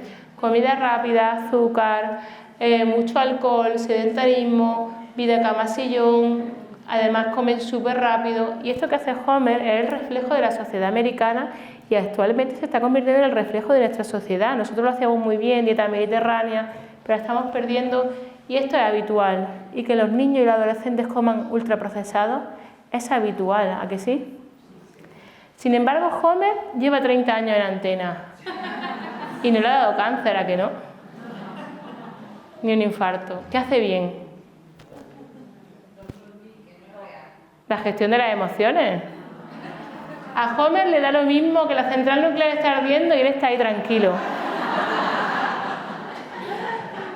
Marge le echa la bronca y él está escuchando al mono haciendo palmas. ¿A que sí? La gestión de las emociones, Carmen nos habla mucho de esto, Hanna. Qué importante es. ¿Y por qué es importante la gestión de la... Sí, venía aquí. ¿Por qué es tan importante la gestión de las emociones? No sé si os he traído... No, no le he traído, lo explico. ¿Por qué es importante las emociones? Yo, mi mente es una mente más científica. Ayer Hanna contaba cosas más espirituales, Carmen. Yo tengo una mente más médica y os quiero explicar desde un punto de vista de la fisiología humana por qué el estrés nos hace enfermar, por qué después de la muerte de un ser querido aparecen muchas patologías, por qué después de un periodo fuerte de estrés, ya sea laboral, de cuidar a alguien, ¿os habéis dado cuenta que la gripe aparece después de mucho estrés? Cuando nos relajamos, o los niños que lo están pasando mal en el cole, llega el fin de semana y se ponen malos. Y la madre dice, hay que ver niño que tenemos el fin de semana y te pones malo, y le da fiebre el fin de semana. Aguantan el estrés de la semana, cuando sueltan el estrés se ponen malitos. ¿Por qué creéis que es? Pues desde el punto de vista de la fisiología es que cuando yo estoy nervioso, estresado, tengo miedo, tengo ira, tengo rabia, tengo la lavadora que decía Carmen el otro día y run, produzco una hormona que se llama cortisol. El cortisol es la hormona del estrés y es la responsable de que el ser humano haya llegado hasta aquí. Es una hormona necesaria. ¿Por qué? Pensamos en la prehistoria. En la prehistoria, si el tigre diente de sable que le gusta tanto a mis niños de la edad de hielo, se llamaba Diego, ¿no? Si Diego te perseguía, como no seguías corriendo, te comía, ¿no? Ya está. Teníamos depredadores. Actualmente no tenemos esos animales que nos perseguían. Pero si vivíamos en la edad de hielo, en la peli, si a mí me perseguía el león, el tigre este, ¿qué tenía que hacer? Tengo que echar a correr. Para que yo eche a correr y rápido, para que la caldera empiece a funcionar rápido, y no como hemos dicho, con poquito a poco, me estoy tomando mi tiempo. Si me tomo mi tiempo, me muero y me come. Vale, pues entonces el cortisol lo que hace es que todo el azúcar que tenía guardado en el músculo, en el hígado, lo saca, eleva los niveles de azúcar en sangre y entonces ya tú puedes echar a correr, ya tienes suficiente alimento en tus músculos, en tu hueso, tu cerebro está preparado y echas a correr y no te come el león. Por eso, gracias al cortisol, hemos llegado aquí y no nos han comido, ¿vale? ¿Cuál es el problema actualmente? Que producimos cortisol, pero ¿quién nos persigue? Nuestros pensamientos, nuestros miedos, nuestros problemas. No nos persigue ningún león. Y entonces ese cortisol produce picos de glucemia, produce esa hiperinsulinemia, produce esa inflamación crónica. Por eso el estrés crónico nos hace enfermar. Si nosotros aprendemos a reducir los niveles de cortisol, entonces el riesgo de enfermedad disminuirá. Las emociones influyen en la inflamación. La inflamación crónica os decía que se produce por muchos factores, esa mala alimentación, pero también por una mala gestión de las emociones. Las emociones negativas son inflamatorias, las emociones positivas son antiinflamatorias. El amor, la alegría, la felicidad, el tener una tribu, el tener con quien compartir, el sentirte arropado es ibuprofeno. La rabia, la ira, el miedo, la ansiedad nos inflaman y nos conducen a enfermedad. ¿Cómo reducir el cortisol? ¿Cómo reducir el estrés? Eso sabe Carmen y Hanna más que yo. Yo os cuento cómo lo hice durante mi enfermedad. Yo cuando tuve el cáncer estaba hiperestresada, o sea, lo he dicho, muchos pacientes, porque yo acababa de incorporarme en la plaza, que era una plaza tranquila cuando pasó la enfermedad, pero yo venía de trabajar en un contrato de guardia, que ahora mismo está prohibido hacer eso en Andalucía, está prohibido, pero en Castilla-La Mancha sí. Yo tenía un contrato que estaba muy bien para la crianza, porque yo trabajaba durante 48 horas, 3 fines de semana al mes. O sea, trabajaba sábado, domingo, sábado, domingo, sábado, domingo, descansaba un fin de semana. De lunes a viernes no tenía que trabajar y me pagaban lo mismo que si iba a trabajar todos los días. Pues pensás que chollo, trabaja 6 días al mes y cobra como si fuera todos los días a trabajar, ¿no? Que pringados los que vamos todos los días. En Andalucía se prohibió por lo que os voy a contar. Yo cogí ese contrato de guardias porque tenía ese niño pequeño y no quería que fuera a la guardería, quería criarlo yo y entonces podía estar con él y además el centro de salud donde trabajaba me permitían llevarme a mi niño a las guardias conmigo. Mi niño ha visto más pacientes, ha pasado más consultas. Porque yo no quería separarme de él, vale. Entonces cogí ese contrato de guardias. ¿Qué pasa cuando tú trabajas tantas horas seguidas y estás en una alerta continua? Porque al final cuando tú estás trabajando en un servicio de urgencia, igual puedes ver un resfriado, que puedes ver un infartado, que puedes ver un ahogado. Entonces estás en alerta continua, estás con cortisol a tope durante 48 horas. No es que tengo un punto de estrés, sino que durante 48 horas estás pim pam y por la noche. ¿Os acordáis que decía ya Alessandra, ¿no?, que las personas que trabajamos a turno de noche tenemos más riesgo de enfermedades? Porque no producimos melatonina, que os voy a contar, y por ese exceso de cortisol. Pues bien, yo venía de hacer 48 horas de trabajo. Un niño pequeño, la crianza, cuando intentas hacer una crianza respetuosa, con apego, con la teta, es muy bonito todo, muy idílico, pero también te exige mucha entrega. Estaba haciendo el doctorado. Lo que implicaba poco tiempo para cocinar, mucho trabajo, mucha sobrecarga de estrés y bueno, en la enfermedad. Y luego un nivel de autoexigencia, yo soy muy autoexigente conmigo misma, ya os podéis imaginar, siempre he sido la niña repelente que te quería sacarlo todo 10, que todo fuera perfecto, el no saber decir no, total, te vas echando cortisol y el cortisol a tope todo el día. Cuando llegó la enfermedad os he dicho ya aceptar lo que está pasando, es decir, ¿y ahora cómo gestiono esta ansiedad? ¿Cómo gestiono esa forma de ser que tengo tan perfeccionista, tan obsesiva con que todo salga bien? Para mí, por eso cada uno tiene que buscar la técnica de gestión del estrés que le funcione. Yo aprendí a meditar, a hacer meditación budista. Yo tuve la suerte de conocer en aquella época un monje budista que me enseñó a meditar, me enseñó muchos preceptos de la filosofía budista y dije, jo, esto es lo que a mí me viene bien, pero lo que a mí me vino bien no le tiene que venirle bien a uno o a otro. Cada uno tiene que buscar al final su sistema de gestión del estrés, de conectarse con uno, de aprender a soltar, de quitarse la mochila. A mí me sirvió la meditación, cualquier cosa, el mindfulness, el gritar, el bañarte en pelota por la mañana a las 7 de la mañana con el socorrista. Lo que cada uno le sirva, cada uno sienta que le va bien. Lo que la ciencia nos dice, pues que el ejercicio físico moderado nos ayuda a liberar ese cortisol, que si bajamos los niveles de azúcar en sangre ya no va a haber picos de glucemia, eso también nos ayuda, la meditación, cada uno lo que le sirva. A mí me sirve mucho todos los días tomarme por lo menos 10 minutitos para mí, decir, ¿qué estás haciendo? ¿Dónde quieres ir? Y qué es lo que esperas, ¿no? Entonces tomarme esos 10 minutitos y el aprender a decir que no. O sea, por ejemplo, que hoy esté aquí es porque me apetece. Si me hubiera sentido estresada, no sé qué, le hubiera dicho a Esther, que no voy, que me quedo en mi casa. Eso no lo hubiera hecho antes, porque ese nivel de no poder decir que no, de autoexigencia, el aprender al final a priorizar, el ser más agradecido, el disfrutar más de las cosas, disfrutar más de esos niños, el no tener la culpa, pero ese es un trabajo emocional que hace con vosotras Carmen, que hace Hanna, que a mí no me corresponde, pero os digo lo que a mí me sirvió. Y ahora, vamos, puedo decir que soy inmensamente mucho más feliz y que le doy las gracias a mi enfermedad, le doy las gracias a ese cáncer que me convulsionó, que me hizo sentir en un principio muy mal, pero ahora creo que me ha transformado como persona, como madre, como hija, y puedo dar a los demás mucho más, una mejor versión de la que daba antes, como en la consulta de atención primaria. Entonces, al final yo a mi cáncer siempre le doy las gracias, aunque en principio fue una putada, un cáncer metastásico tan joven, porque mirad, me ha permitido estar hoy, por ejemplo, con mujeres maravillosas compartiendo, ¿no? Muchas gracias.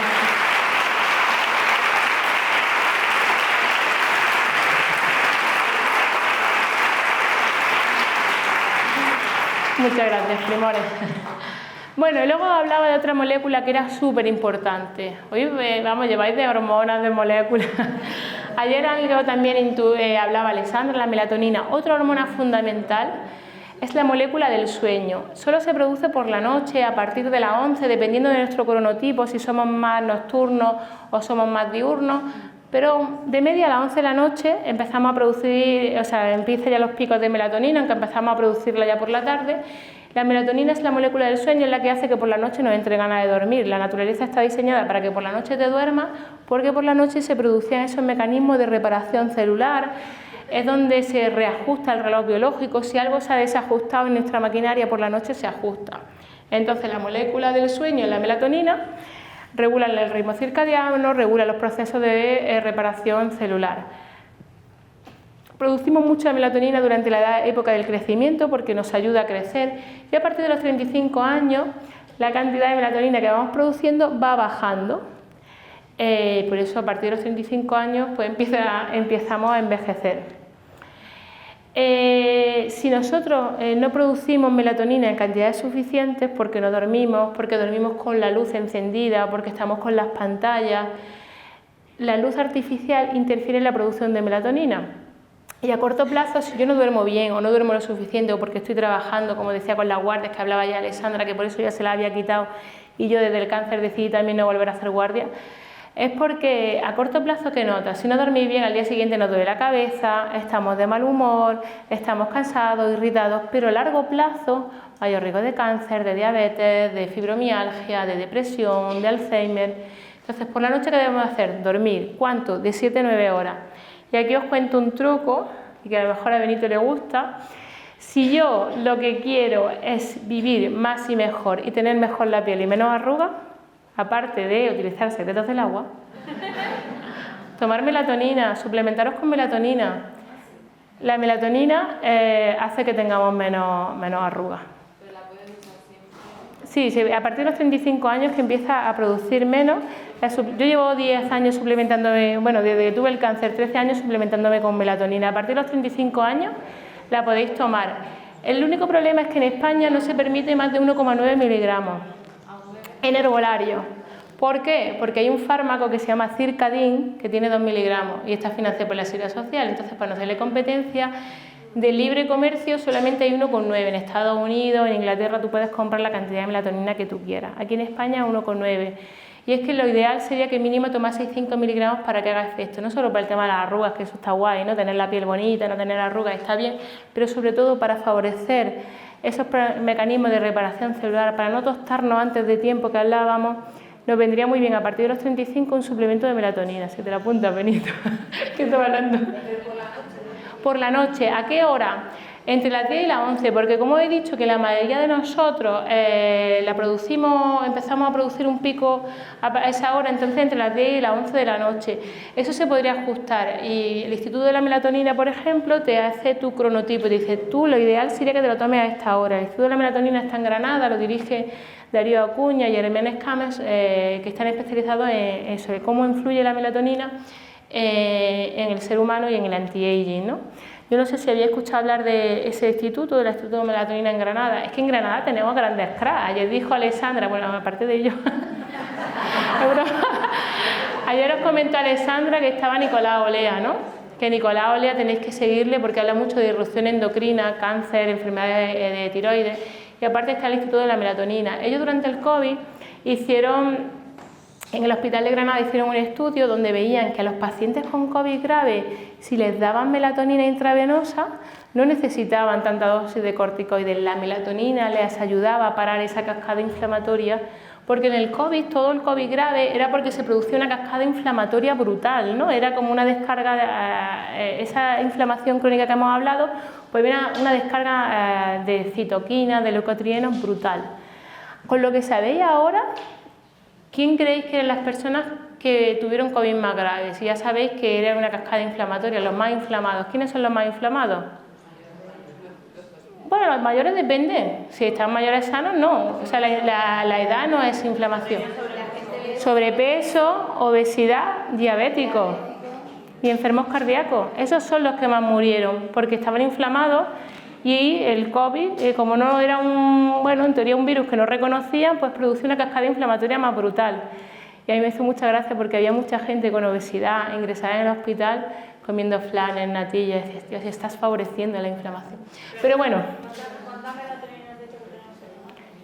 mínimo lo ideal sería 5 miligramos, lo que pasa que como venden 1,9, pues tendréis que comprarla, si la compráis en España, tomaros 3 cápsulas.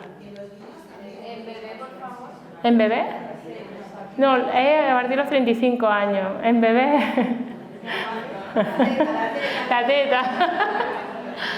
Sí. Es que, bueno, es que no, ninguna. Bueno, yo os cuento, ¿vale? Yo os cuento lo que yo tomo, ¿vale? Entonces yo os cuento lo que yo tomo, pero eso no significa que es lo que tengáis que tomar vosotros. Yo tomo 15 miligramos de melatonina todas las noches. ¿Y cómo lo tomo? Como fórmula magistral, porque como fórmula magistral se puede formular, pero te lo tienen que recetar, es con prescripción facultativa. Entonces, si tu médico te la receta, podéis la cantidad que queráis. Hay gente ahora, los deportistas de alto rendimiento, están tomando 300 miligramos. O sea, imagínate, yo tomo 15.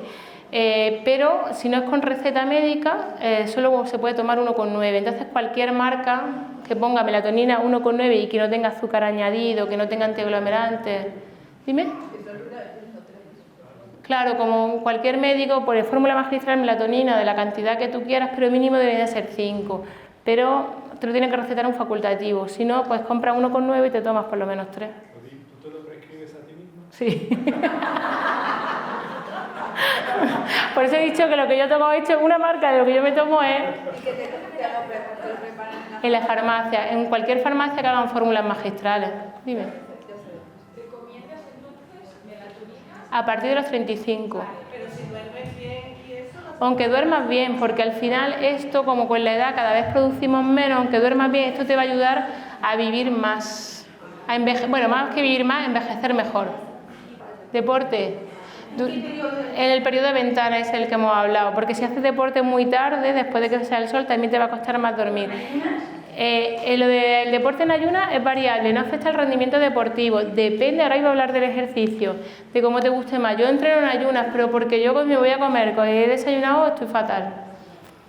Bueno, como ya vamos rápido, suplementos anti-aging para vivir más y mejor. Lo que se está probando ahora, resveratrol, rapamicina. Y estos no lo usaría, pero allá está. Sí, estos dos, el alfa-acetoglutarato y la espermidina. Este sería un antioxidante, o sea, estos dos, el NAD y el alfa-acetoglutarato. Si queremos, o alguna clienta quiere tomar algún suplemento para anti-aging, para el tema de tener mejor la piel y las arrugas, esos dos. Pero no me paro porque como las van a mandar, ¿vale? Es lo que me has dicho, ejercicio físico, súper importante, otra de las patas, alimentación, gestión de las emociones, ejercicio físico. Cuanto más músculo, mejor metabolizo la insulina. Lo que hablaba antes de la homeostasis metabólica, para que mi cuerpo, esa mitocondria funcione bien, hay que hacer ejercicio. Cuanto más mejor, porque el músculo compite, hablaba, no sé si de Benito o lo comentó ayer Alessandra, del factor de crecimiento beta 2, lo has comentado tú con la inflamación. Vale, pues el lactato que produce el músculo compite con la liberación del factor de crecimiento beta 2 y disminuye la inflamación crónica. Cuanto más músculo, menos inflamación crónica. Esa cascada inflamatoria se para y además el músculo compite por el mismo sustrato energético que el tumor. El tumor y el músculo se alimentan de lo mismo, que es el lactato. Por eso es importante que los enfermos con cáncer entrenen, pero no salir a pasear, sino que entrenen músculo. Cuanto más músculo, mejor. El ejercicio físico de fuerza, cuando generamos músculo, esto mejora la tolerancia a la glucosa, la sensibilidad a la insulina, nos ayuda a oxidar la grasa y disminuye la inflamación. Y aprovecho rápido para contaros, yo formo parte de un proyecto para pacientes oncológicos que se llama Fundación Guapo, donde los pacientes oncológicos reciben un tratamiento integrativo de manera gratuita, donde vienen a entrenar, hacen entrenamiento de fuerza, tienen nutricionista, tienen fisioterapia, tienen un psicólogo. ¿Por qué hacemos esto? Porque sabemos que el entrenamiento de fuerza mejora la eficacia de la quimio, porque tienen músculo, mejora la eficacia de los tratamientos y mejora los efectos secundarios. Así que invito a que nos conozcáis y a que nos ayudéis. Pues al final, como dependemos de las donaciones, pues ahora mismo tenemos Granada, Málaga, Madrid. Nuestra idea es ir ampliando, pero como es gratuito, pues necesitamos dinero. Así que cualquier iniciativa, cualquier propuesta es bienvenida. Bueno, y ya terminando, lo que os interesa, sobre todo pensando en vuestras clientas, todas quieren envejecer de manera saludable, ¿a que sí? ¿Por qué envejecemos? Bueno, pues rápido os cuento. Nosotros envejecemos porque nuestros cromosomas, que es donde está nuestro ADN, todo nuestro material genético, en las puntas tiene una cosa que se llaman los telómeros. Los telómeros son los guardianes del ADN, son los encargados de que no haya mutaciones, de que todo se replique, las células se repliquen de manera adecuada, no haya ningún descontrol ahí, ¿no?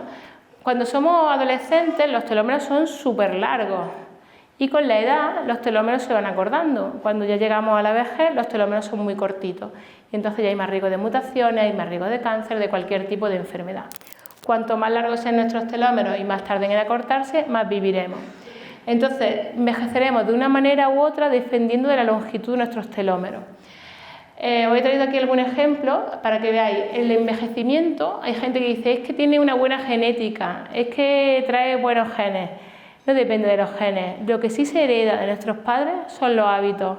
Familias obesas, los hijos son obesos, no es porque tengan el gen de la obesidad, no es que tengan el gen de la no arruga o de la arruga, es que al final, si nuestros padres hacen ejercicio, nosotros lo haremos. Si nuestros padres eran sedentarios, seremos sedentarios. Si en mi casa todos los días se comía McDonald's, pues mis hijos luego seguirán haciendo el mismo modelo.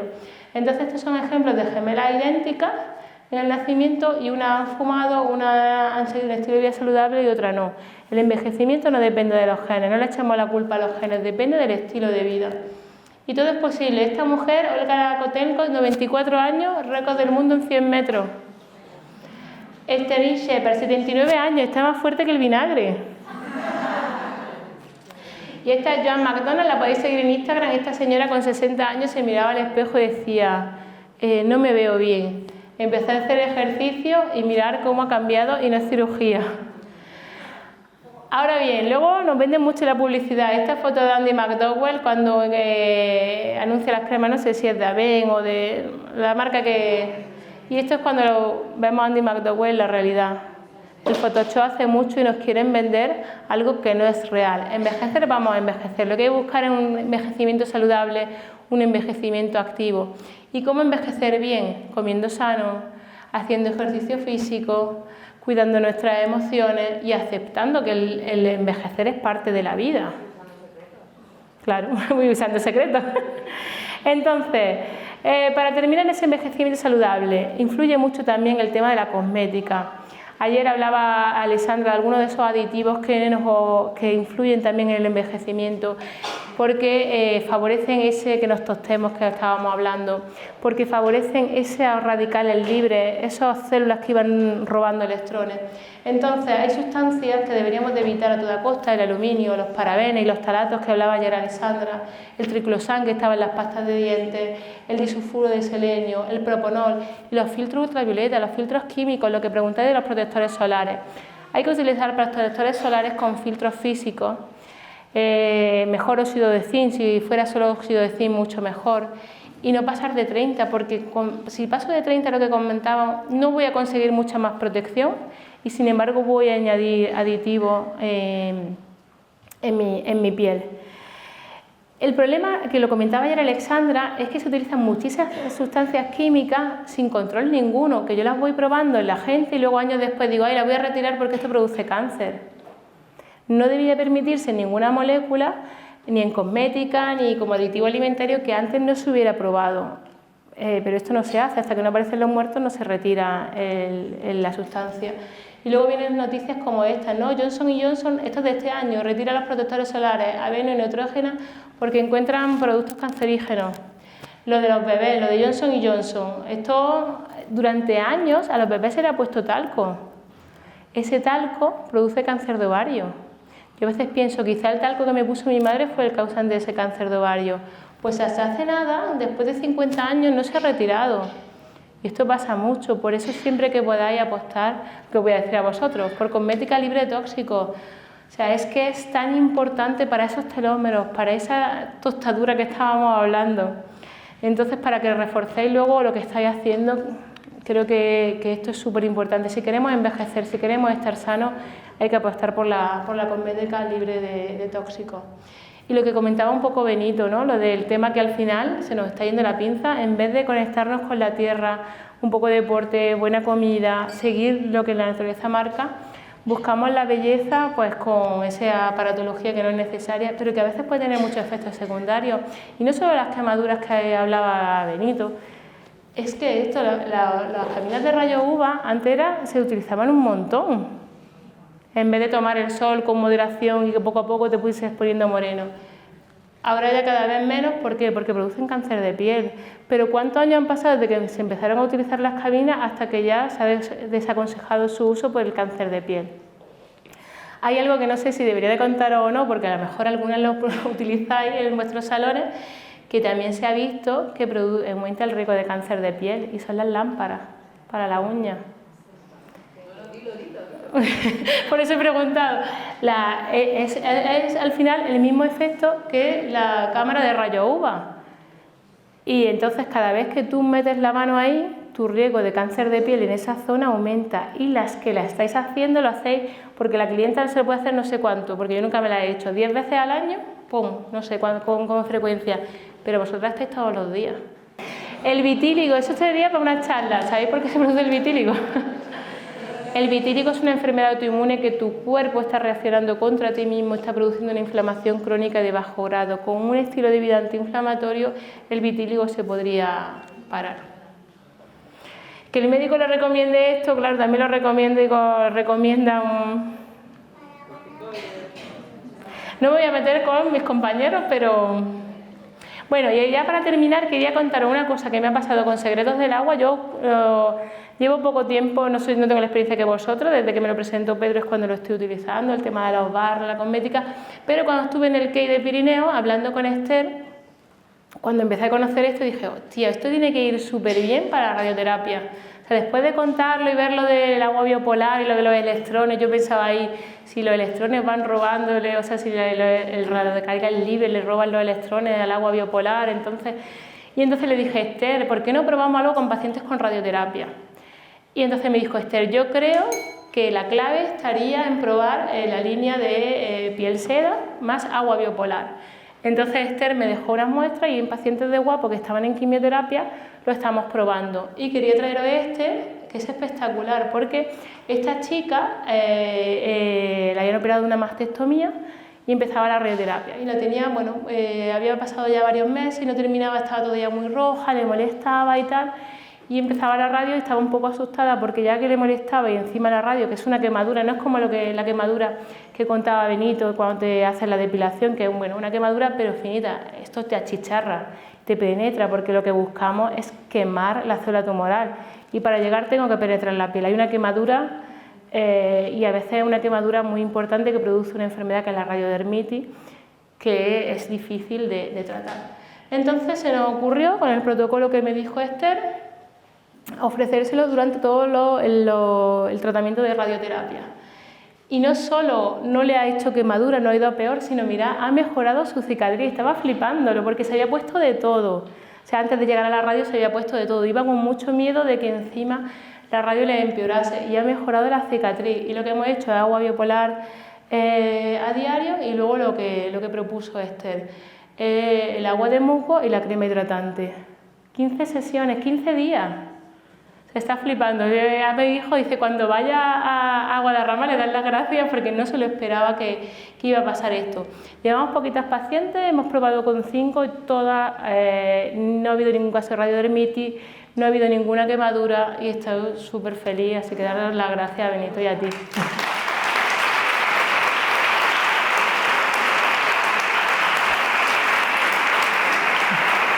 Aplausos para ella. Bueno, yo voy a terminar y empezamos las preguntas. Resumen de la charla. Medicina gratis. Tantos fármacos, medicina gratis. Más contacto con la naturaleza. Carmen, todo lo que nos está enseñando. Entrenamiento de fuerza, hay que hacer músculo. Ya sea en el gimnasio, con gomas, con kettlebell, siempre mejor dirigido que alguien os enseñe. Baños de sol, el sol no hay que tenerle miedo. El sol hace que produzcamos vitamina D.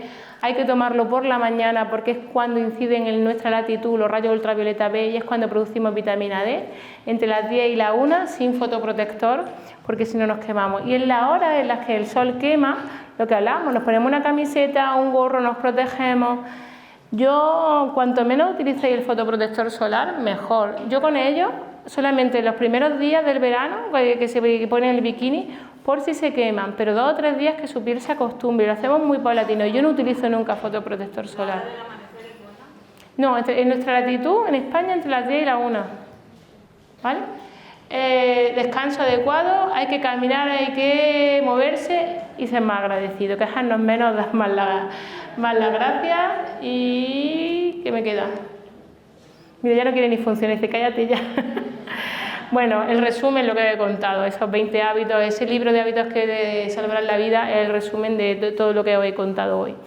Que quiero daros las gracias, que quien queréis seguirme en Facebook o en Instagram es mi receta anticáncer, ¿vale? Porque era mi receta lo que a mí me sirvió y yo quise compartir. Y como decís de los libros, pues hay muchos, por eso me habéis preguntado el tercero, pues no sé cuál es. El último es este, todo lo que he contado está basado en hábitos que te salvarán la vida. Y con esto, muchas gracias.